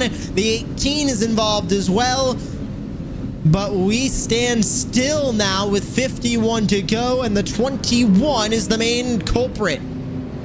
We'll wait and see what happens to Parker Retzlaff. Remember, he's had some issues with handling in this car, maybe being a little aggressive. You saw him get wiggle loose there towards the beginning of this run. So we'll wait and see how this caution involves Parker Retzlaff and what happens. Watch for that highlighter yellow car right there in the middle of your screen. Oh, got bumped. He got some assistance. That was, I don't even want to call it assistance, Josh. He just got turned by the car behind him. I didn't get a number or a plate on that car, but someone should report it because that was a hit and run. That was like 5 incidents in one. I'm going to focus on the 16 of Wesley Parker because he was the one that actually got into Retzlaff. But look at the 27 up the road. That was Kyle Terjak who made contact with Tinsley. The 18 ends up as an innocent bystander in this mess too. But Retzlaff had nowhere to go with the contact that was happening in front of him, Derek. Josh, he lifted his back tires off the ground. I mean, my goodness, that's... Watch this again from this back view. Hello. Like, oh, and he just barely got by him, but... Oh boy, if you're Parker Retzlaff, you're not out of the race. I wouldn't think that damage is not race ending per se, but the fact you're going to start back at the end of the lead lap here, that's going to kill your mood. It's going to kill your momentum. It's going to kill probably your hopes of getting back through the field again. But listen, the yellow wasn't out yet. I get it. There's a checkup in front of you. It's hard to manage, but you gotta keep your eyes open. If you're Wesley Parker, you gotta know there's something going on in front of you. And I mean, wow. Parker sits P10. Retzlaff sits now P number... I had to go way farther down than I thought I would have to. P19. Still scored on the lead lap. I'll see if that ends up updating as the kind of pace field gets behind the pace car and they get to all the positions they need to be in. But if he's still on the lead lap, didn't look like a ton of damage to that number 21, even though he did get a pretty good check to the back bumper. He still has that damage on the car. Does that affect the super late model a whole lot? I think we're about to find out, because as Retzlaff lines up, he's P18. And small silver lining, if I may, not a great silver lining. But hey, if you had to come down and fix some damage in that car, I hope you put new tires on it. And maybe those new tires will mean something. So we'll see what happens. Wesley Parker saying he didn't see the wreck happening. He's apologizing, saying I didn't see it. So I think those two are good. We'll find out later. Back to green, 46 laps to go. It's still Johnson that leads. Still Kuhn fighting from second. What does Plemons do from third? We've seen that 15 up front so far tonight. Does he get all the way to the race lead this time? Where does Garrett Maines go? Where does Steele Langford go? They're side by side for fourth. Look at that. Garrett Maines on the outside, dominating, making that move happen. We've seen him do it before this evening. He gets around that blue and green car. Look at those two cars. Hold on. That was Josh Cottle that got loose on the inside of Drunowski. Drunowski gets into Tinsley. And yellow flag back out after contact in turn 4.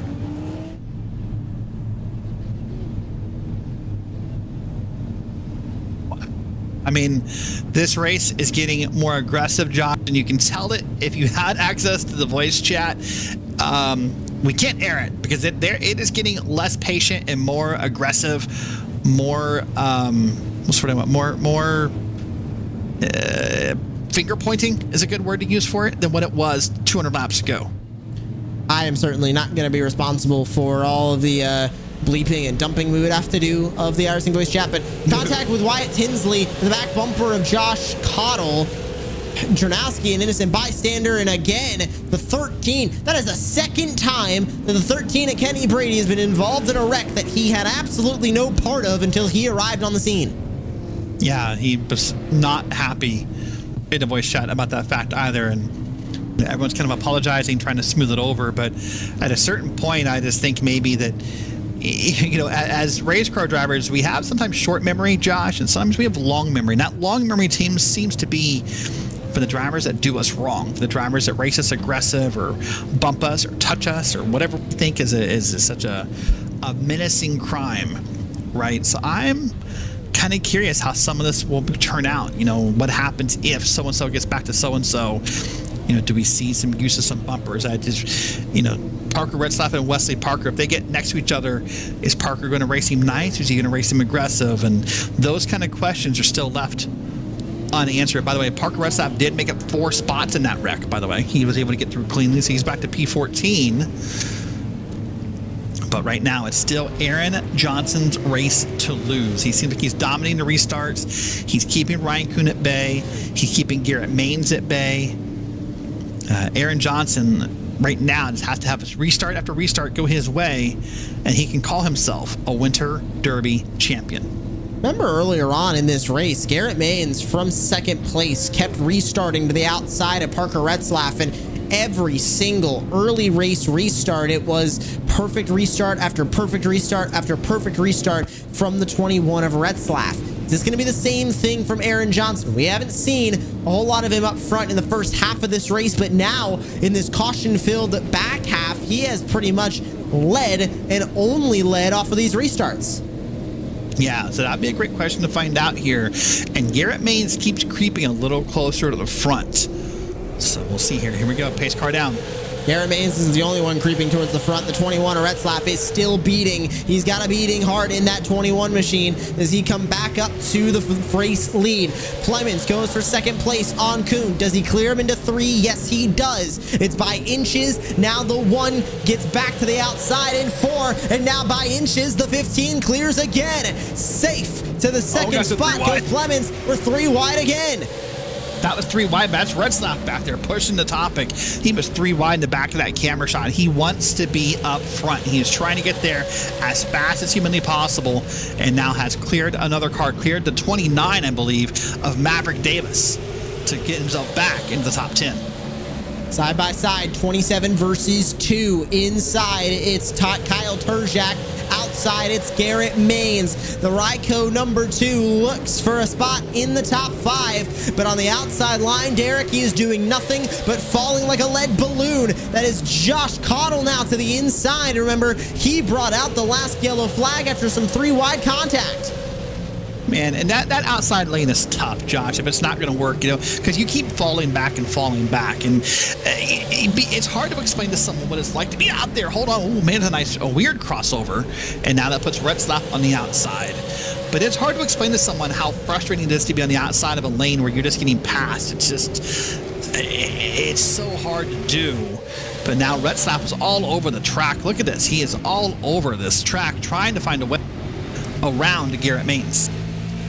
Trying to find any way possible. It was a crossover to the inside for the 2. Now a crossover to the inside for the 21. Side by side, leaning on each other. These are 2 former NASCAR Coca-Cola iRacing Series competitors. Maine still in the series. Retzlaff graduating to the NASCAR Xfinity Series. But as they're side by side into turn 1 again, they leaned on each other in 2 last time. They lean on each other again. Spectacular racing to the back straightaway, and Retzlaff backing into P7. Oh, Maines is not done. He's going to try to cross over now. He'll be the one leaning on Retzlaff more than likely. As he does not track out as far as I thought he would. He's not going to lean on Retzlaff. And these 2 got this cleared out pretty quickly. And then this is racing back here for P7, P8. There's still 6 more cars up to the front. We leave the Retzlaff battle to go back up to the front. This is Clemens versus Kuhn. Kuhn takes another shot to the inside. We're going inside, a 30 to go this time, 29 laps. This is less than 10 minutes. If we go green all the way to the end, this race is going to be over in less than 8 minutes now. Time is running out for Retzlaff to get to the front of the field, for these battles to sizzle their way down, and for Aaron Johnson, it's going to feel like the longest 7.5 minutes of his iRacing career. Well, for Aaron Johnson, he's got to be thrilled at Kuhn and Plymouth, saying, yes, please keep racing side by side, because when you do that, you're cutting each other's lines off. Neither you're tracking out, neither you're getting rid of your fastest lines, neither you're doing anything, and Aaron Johnson will begin to pull away. Now they're single file again, so we'll see if they can run him down. Right now, it's Johnson, Kuhn, Clemens, Terziak, Josh, Cottle, your top 5. Back off of turn number 4. It's Kuhn that now clears for second place. Retzlaff working his way to the inside of Langford now. This is for P number 6. Retzlaff to the inside, being very aggressive now to try and work his way through this group, but he is now working his way through traffic, Derek, that does not want to give up the inside line. He is having to force his way to the inside, the preferred lane here at Five Flags, especially so late in this race. Remember, about 100 laps ago when he was working this traffic, it was simply lap traffic. It was more courteous about letting him by. These guys are not lap traffic. They're lead lap cars. They're competitors. There are people wanting to not get passed for the spot. And so he's having a very difficult time at times about letting about letting things happen and getting those spots he needs. As right now in front of him is Josh Cottle and Kyle Turzak, and they're making a little bit of contact. Oh, Cottle's loose. Cottle and Retzlaff fight behind. Retzlaff keeps the spot. We'll monitor Retzlaff, who is now in the top 5, the same time as we monitor the battle for the race lead. It's 22 to go from Five Flags. It'll be lucky number 21, this time by Kuhn on the back bumper of your race leader, Aaron Johnson, as Retzlaff tries to fight his way back up through the top 5. It's now a second gap between the fastest man all night long and your current race leader. Kuhn to the outside. He looks for the race lead off 4. Always you asked earlier, could his outside lane work? Let's find out. Right now, here they go. Kuhn wants to make it work. He's going to try to power his way around. He'll get better runs off the corners, slower runs into the corners. He needs to pinch down there and stop his competitor from tracking out so far, but Kuhn just took the lead. That's the first time that Aaron Johnson has had to have a heads-up battle on the racetrack to try and keep his race lead. But Wednesday night's winner of the open race, Ryan Kuhn, retakes your race lead in the battle for first. You can start to see in the camera shots up on the top box, Retzlaff is there. Retzlaff to the inside for 4th. He battles Turzak off of 2. Can't get him that time through turns 1 and 2. Through the final corners of 3 and 4. 17 to go. Retzlaff can't get it done. He makes contact off of 4. Almost loses the car. Boy, oh boy, it seems like Retzlaff is running out of time, and that patience may be running out as well. But what's not running out is the luck and the great weekend, or great week that Ryan Kuhn is having, because Ryan Kuhn is about to wrap up his second iRacing Winter Derby title. Unless something happens here. And it's not common we see back-to-back winners across a week, across a top split, but this time we might. Oh no, Retzlaff just turned him. Retzlaff just turned to 27. And the yellow flag flies off of that. We're going to rack them up for another restart. The issue happens around Retzlaff was that desperation to get back to the front showing. Or was it a little bit of cheeky defense from the 27 that went wrong? We'll get the replay, but the leaders now breathe a sigh and exhale, and now we're going to rack them up for yet another restart. Derek, let's look at the replay. What happened with Retzlaff? Was it on the 21? Was it on the 27? I mean, Retzlaff comes up. It may not have been intentional by any means, but Retzlaff is definitely the car that comes up out of that corner. He has to notice a car on the outside. He gets, and luckily for the 27, he's going to get the car saved. He's going to, not wreck completely. But watch this here. Retzlaff digs it down in the corner. Watch this here. See, he's almost down below the white line. They're going to come out here. This would be the back straight. This is turns 3 and 4 right here. Just digs it in deep. No way he wasn't going to make contact, in my opinion. I don't think it was intentional, but it's still on Parker Retzlaff. The aggression that he was showing throughout that entire run was almost spectacular. I mean, he was cutting through the field. He was one of the first and only drivers tonight to be that aggressive. Also one of the first and only drivers tonight to really utilize what I like to call, Derek, the old school Martinsville mentality, or the old school Bristol mentality, even better of a terminology to use, because he wanted the inside. He said, okay, I'm going to take the inside. He did that not once, not twice, but battled his way from outside the top 10 back into now the top 5 after that last incident. Well, let's use that Martinsville mentality. Then what 21 of Parker Retzlaff might be saying is, hey, for the 27, I just meant to rattle his cage. I didn't mean to wreck him. Might be what he's saying about the 27. I'll tell you this, though. The iRacing radio was silent. The 21 nor the 27 said a peep that I could observe. But yeah, you're right. Maybe that's the old mentality of Bristol. It's meant to rattle his cage, is what Retzlaff was going for. He's going to start P4 up here. So it's Plemons, Johnson, and Kuhn ahead of him. Now remember, we only have those few laps left on the leaderboard, Josh, but of course the green-white checker's still in play. We'll wait and see what comes of this. I would love to see us finish under green. I would not put any money on it. 10 laps to go. Where do we go from here? 10 laps left in the 2024 Winter Derby. Contact for second. That's Plemons to the inside of Johnson. He runs him out of room. And Josh Cottle now into the battle for second place. Retzlaff stuck outside. That's Turjak in the 27. They make contact again off 4. They're spinning now. Up and into the wall goes Retzlaff. We stay green. 4 wide again. Oh my goodness! It's still that one didn't last. Wrecking. Now finally a caution comes out. My goodness! I wasn't thinking that one would last, and the 4 goes up and over. Josh, there was probably 24 different yellow flag attempts right there in that restart. I mean, and poor Parker Retzlaff, I said he was the cause of the last caution, but in this case, he seemingly could not avoid this caution. Every time he looked around, there was cars making contact in front of him. A wild replay to see would be to watch that whole restart from Parker Retzlaff and watch the contact that happens time after time after time in front of Parker Retzlaff. We're going to go back just after the restart. We'll start coming off of turn 4.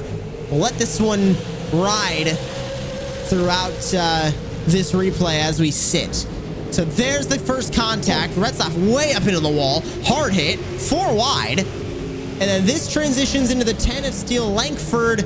Contact with Parker behind. And a big stack up from there as well. River Hayes was involved. I want to see how kind of he got his piece of the pie there. By the way, meatball mandatory repair flag for Parker Retzlaff. And I'm sure it's when he hits that outside wall and uses that big puff of smoke. I'm sure it's a broken toe link or something in that car that's going to go bad. But here's the actual caution right here. They just check up in the bottom of that corner, and there's just nowhere for anyone to go. And the 4, next thing you know, is up and over. That's Tracy Petter, who won earlier this week, will not win again at the Winter Derby. From hero to zero, we'll go on board with him. Tracy Petter in the 4 to end our replays. 4 wide, sees everything happening in front of him, tries to avoid it, has nowhere to go, and here we go. Pushing, pushing, pushing. There it is.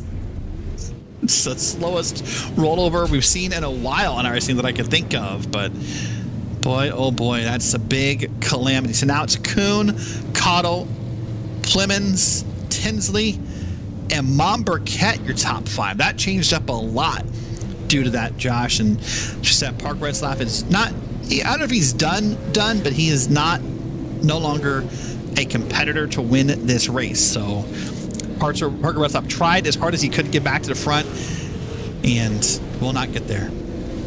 Well, just like that, we're racking up for what could be the final restart of the night. It's 4 to go. It'll be 3 to go when they take the green flag. A yellow flag from here would put us into one of our 3 green-white checkered attempts that we have on the docket. Max Cookson, Tyler Gary, Parker Retzlaff, the last 3 winners of the iRacing Winter Derby. We're looking like we're going to add a 4th unique one tonight. Who will it be? Kuhn leads them back into turn 1. He defends on Josh Cottle. These have been 2 of the fastest drivers all night. 2 of the fastest drivers coming into this race. 2 of the highest I ratings. Who walks away with the win? It's 2 to go. Look behind him. There's Garrett Maines trying to charge to the field. He's up to P4. Likely may not get there, but hold on. Yellows out again. Back of the field. You saw the big smoke back there. Boy, oh boy. Green-white checker number 1 is coming here in this moment. From the lead to unfortunately wrecking the 24 of Aaron Johnson. He made contact with the 22 of Dallas Pataska. He was also involved in this one. We'll be able to get a quick look at this replay this time around. There it is. It's going to get turned around and big calamity in the back of the field. Oh, Brad Newman. Poor River Hayes involved in it again. Poor Brad Newman involved in it again. Listen, has there been a replay tonight? And it's not always been his fault. Don't take this as a criticism. But has there been a replay tonight that somehow River Hayes has not been in the frame. I will say Jeff McConey at McConey's Setup Shop, he's not paying for advertising on this broadcast. He might as well be, because most of our replays have seen the 17 of River Hayes in it one way or another. Yeah, well, sometimes, you know, that airtime is good, and but boy, oh boy, I mean, poor River Hayes had a rough night, all kidding aside. Some of the incidents maybe been his fault. Maybe he's been involved in some he's been trying to avoid. You know, the caution before he was turned around in the bottom of the corner and people running into him. It's a really, really rough night here. Well, Josh, I was impressed. Garrett Main started on the inside this last restart, and he plowed through the field to get up where he is. My concern now, he's starting the outside. These are going to be short restarts, 2 laps, green, white, checker. Let's talk about it. And we're going to take the green. We're going to come around and we're going to hope to take the white flag. If we take the white flag, all bets are off. Whatever happens, happens. We're coming back around to the checkered flag. If we take the green and we wreck before we get back to the white flag, we'll rack it up. We'll try it again. So the moment that I think is most important is, does the leader take the white flag? If they do, we're done with the cautions. We're done with all the questions, all the what ifs. We're going to race it around no matter what happens. 3 out of the 4 Winter Derby time slots we've had so far this week have ended under a green-white checker. This one is going to be no different. We've gone on to lap 303 so far, and it looks like we're going to go green on to lap 305. So we're going to be ending at lap 306 on the evening. And we'll go 6 laps over our scheduled distance of 300 laps. We hope. Right? We hope it'll be just right? 6 over at this point. We do have 3 attempts at a green-white checkered, although it is something to note that out of those 4 other time slots, I mentioned 3 of them were green-white checkers. Derek, really quickly before we go back to green, they have all been only single green-white checkers. They have not taken multiple attempts. Yeah, we'll wait and see if we can keep that trend here. Hopefully we do. And hopefully for Ryan Kuhn, this goes well. So it's Kuhn and Cottle, your top 2. Kuhn won on Wednesday night. Does he win again on Friday night? Josh Cottle looks on the outside for his first Winter Derby win. Garrett Mains looks to try and be the spoiler. We're back underway for green-white checkered attempt number 1. Will this be the only one? Cottle holding strong on the outside. The restart that he needed. His best of the evening. Side by side for the race lane into 3. Cottle gets loose on the outside. Do they reach the white flag? No issues. Yes, they do. This race is official. Kuhn leads the way, looking for second Winter Derby win of the week for him. Does Cottle have anything into 3? Main sends a slider in. Cottle can't do anything. And for the second time this week, broadcasted live, Ryan Kuhn is a Winter Derby champion.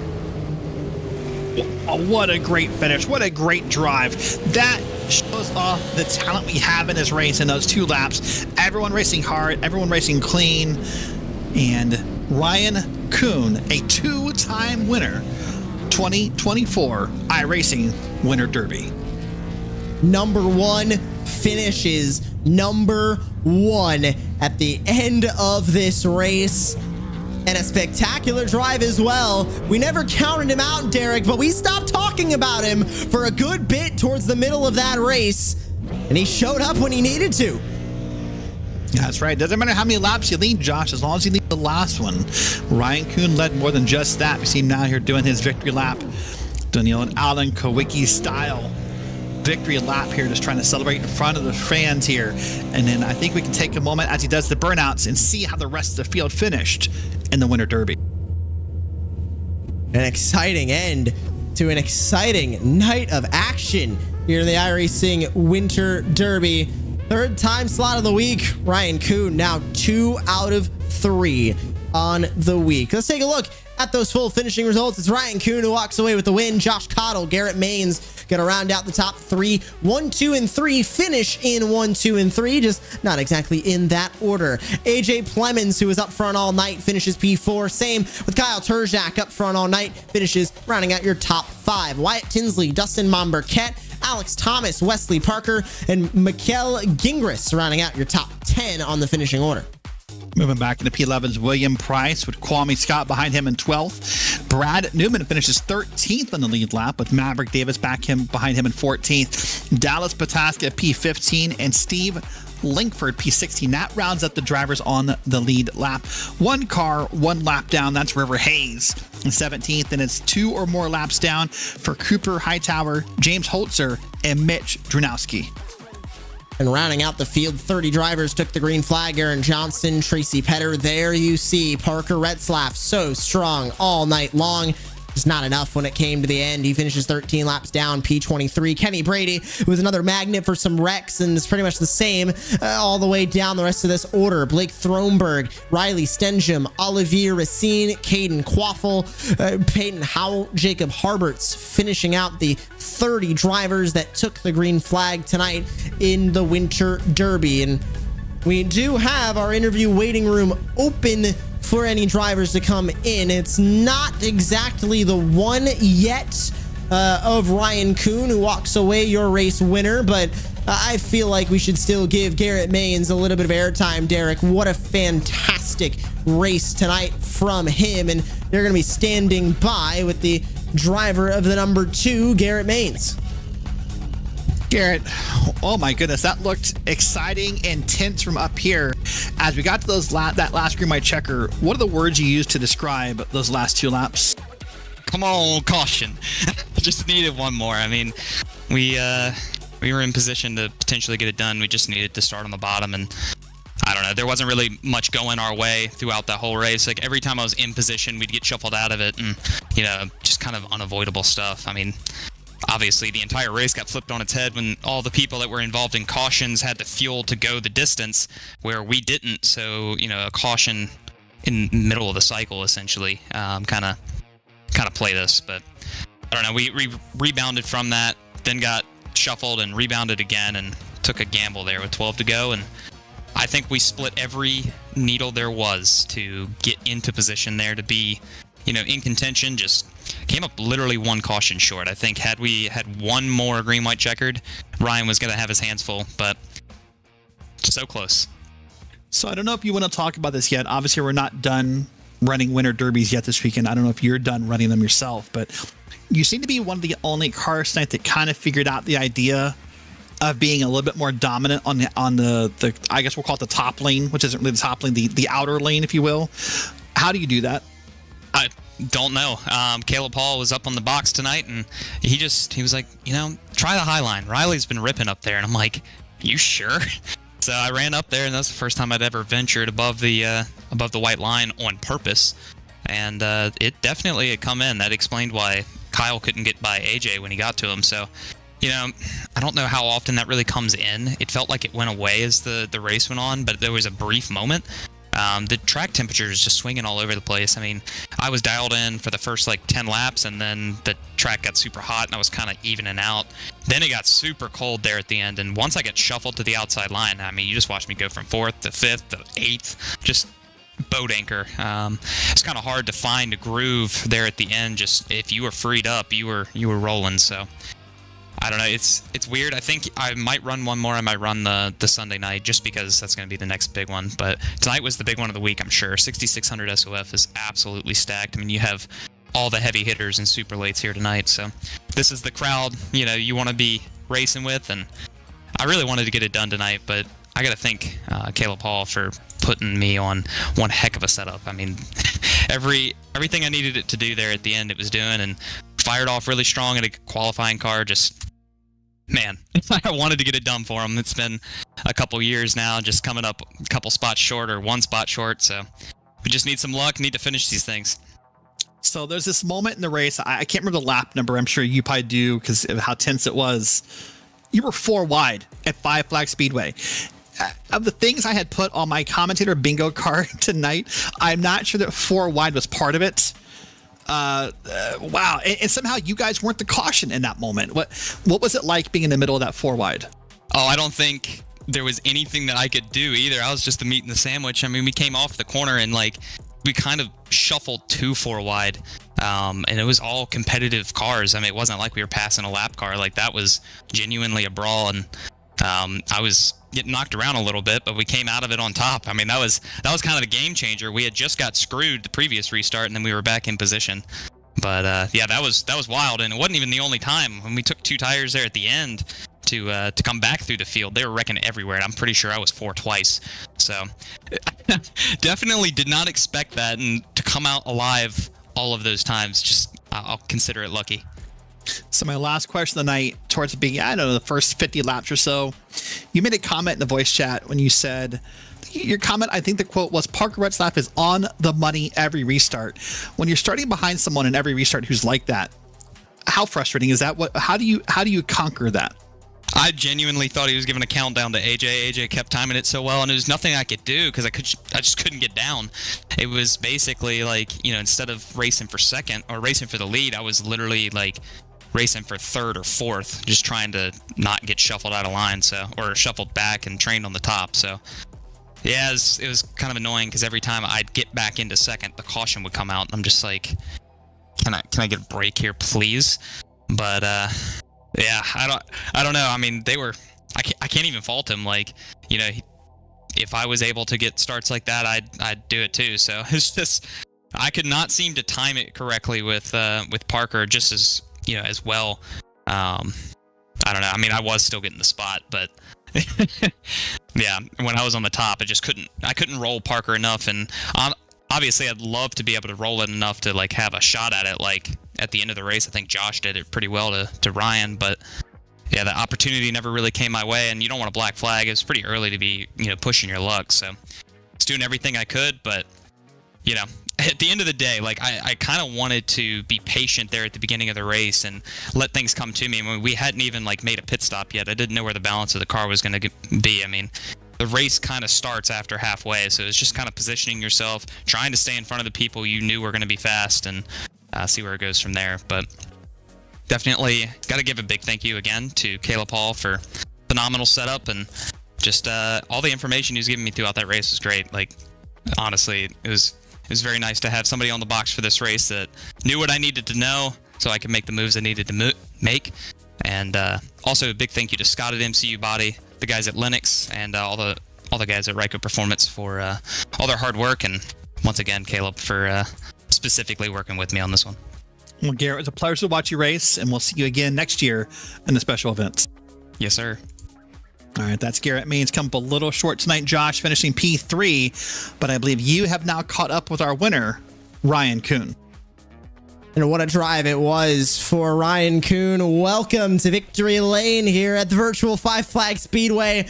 Not the first time this week, but this one you get it done on the main stage of iRacing. Congratulations. Thanks, guys. Appreciate it.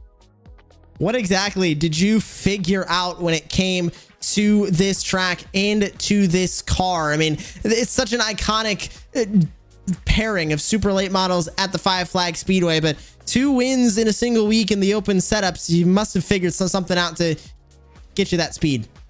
Yeah, all the hard work, years of experience figuring this car out. We've had this style of car for the last 3 years, and every year we just chip away, get it better. But honestly, I feel like we've just got it figured out from the start, and we've just been really, really good late in the race. Like, we never really fire off that great, but we're always right there at the end. And the spin kind of set us back early, but I'm like, let's take fuel, see if we get a green flag run, and we did. We got a long green flag run. Guys were pitting and caught a yellow at the right time and put us right back in the mix. So it was one heck of a race.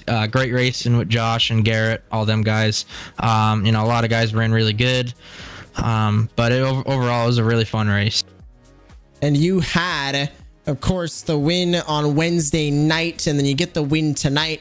Did this one mean a little bit more? We saw a lot of aggression through the field, some 4 wide, some 3 wide. I don't know how much you were involved in all of that action that was going on further back in the field, but did this one mean a little bit more? Was this one kind of circled on the week that, oh yeah, I want to win that broadcasted race?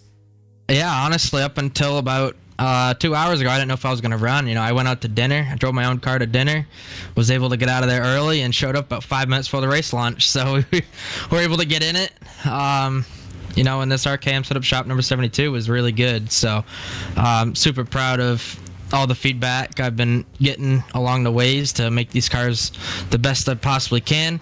We also did try something a little bit tonight just to help the short run speed. It helped the short run speed, and it stayed together the whole race. So I was really worried there at the end that it would just fall apart and get, way too tight, but it stayed together. So all the customers, if any of the RKM Setup Shop customers are watching, you guys are going to be getting this first thing in the morning. So, like I said, great car, great effort, super proud of my whole RKM Setup Shop crew for, all the feedback and customers. I'm super proud. Orion, your name is now etched next to Max Cookson, Tyler Gary, Parker Retzlaff as all winners of the broadcasted split of the iRacing Winter Derby. Go celebrate with the RKM guys. Congratulations on your win tonight, and congratulations on your win on Wednesday, and maybe another win in the open race on Sunday night as well. Thank you. Appreciate it. Ryan Kuhn with a fantastic drive tonight, and it looks like, Derek, we're going to get the rare privilege on the special events to talk to all three of our top three finishers. You're catching up with Josh Cottle. Well, Josh, you came up just a spot short tonight in P2. You raced really hard with Ryan on that last green white checker, but I saw you bobbled a couple times. Was that just from pushing too hard? Yeah, man, I was just driving as hard as I possibly could. I mean, 2 laps to go, you got to try what you can, and I got a great restart, man. It just wasn't enough for me, and Ryan was so fast, you just got to hope that you can get like this positioning you need to be able to race him on the outside, because the outside was so good and just couldn't get there enough. But I gave it a shot. Very happy with our finish, man. It was a great race, great racing with Ryan. Congrats to him on the win. But very happy with the P2 as well. I know sometimes as race car drivers, we will sit back after a race and you'll kind of process and you'll play the woulda, coulda, shouldas or the what if game sometimes. As you look back in this race, is there a what if moment where you say, hey, if I had done that, maybe this could have turned out different? Honestly, not really, man. All I had to do was just be a little closer to his door on that restart, and that's all I could have really done. Rest is history, but I gave it a shot. I mean, I was as close as possible, and that was a good race. I didn't want to do anything crazy, but I also wanted to be as close as possible just to even have a chance. All right. Well, listen. Well, obviously the winter derbies are not done. There's more to be run this weekend. Are you done running winter derbies? I really don't know. I haven't really felt that far ahead. You never know. I might run the Sunday one. Haven't got that far yet. I would like to, because this is honestly really fun. I've never had a super late model race where we had to pit under green, and that was amazing. It was so fun racing with all the guys in strategy, and then obviously it didn't help me any, but it was still a blast. All my friends that I was racing with in that race, we were just laughing and having a great time. Awesome. Well, Josh, it was a pleasure to watch you race. Congrats on P2, and hopefully we'll see you in some of the special events on the broadcast in 2025. Yes, sir. Thank you all for doing this broadcast, and thank you to the Cottle Chassis guys. We had a great run tonight. All right, that's Josh Cottle. Finishes P2, and Josh, that rounds out our top 3 interviews for the evening. And it rounds out the Asphalt Oval calendar on the broadcasted splits of these iRacing special events. Obviously, the Winter Derby still has a couple more time slots that you can check out on iRacing this weekend, but also got the Chili Bowl coming up in December. I'm partial to that as a dirt oval and dirt road guy myself. But Derek, if anybody wants to experience the Winter Derbies coming up this weekend or anything on the iRacing service, the Black Friday sale ends this Monday, December 2nd. 50% off all new memberships, 20% off the early renewals and reactivations of 1 and 2 year memberships pretty much exclusively. But the biggest iRacing sale of the year is coming to a close. If you haven't gotten everything from the Black Friday sale on iRacing yet, you better hurry up. Listen, maybe you visited the family over Thanksgiving break and you won't see them for Christmas. So they give you some cash or they give you a check to put in the bank or what have you. 25% off if you're currently a member, 50% off if you're not a member currently. That's the best it's going to get. Just speaking very bar none about it. No hype, no overstating. It doesn't get any better. You want to run the Chili Bowl, the Daytona 500, the Indy 500, the Daytona 24, the Spa 24, the Watkins Glen 6 hours, one of my favorite events. You have to be a member to be part of those events. If you want my name or Joshua Lee or Evan Pasoko to call out your name on a broadcast, you have to be a member. Take advantage of this sale. And we hope that you'll join us for future broadcasts, whether that's here on RaceSpot TV, on the iRacing Esports Network, or in the sim. For my colleague, Derek Watson, who joined me on commentary tonight, I've been your host, Joshua Lee. We thank you for tuning in to the 4th year of the iRacing Winter Derby special event. And congratulations to Ryan Kuhn, who walks away with his 2nd time slot victory of the weekend. Does he have more in him as the Winter Derbies continue this weekend, and everything continues on the iRacing service? Until next time, and until the Chili Bowl in December, we're saying good night from iRacing's virtual Five Flags Speedway.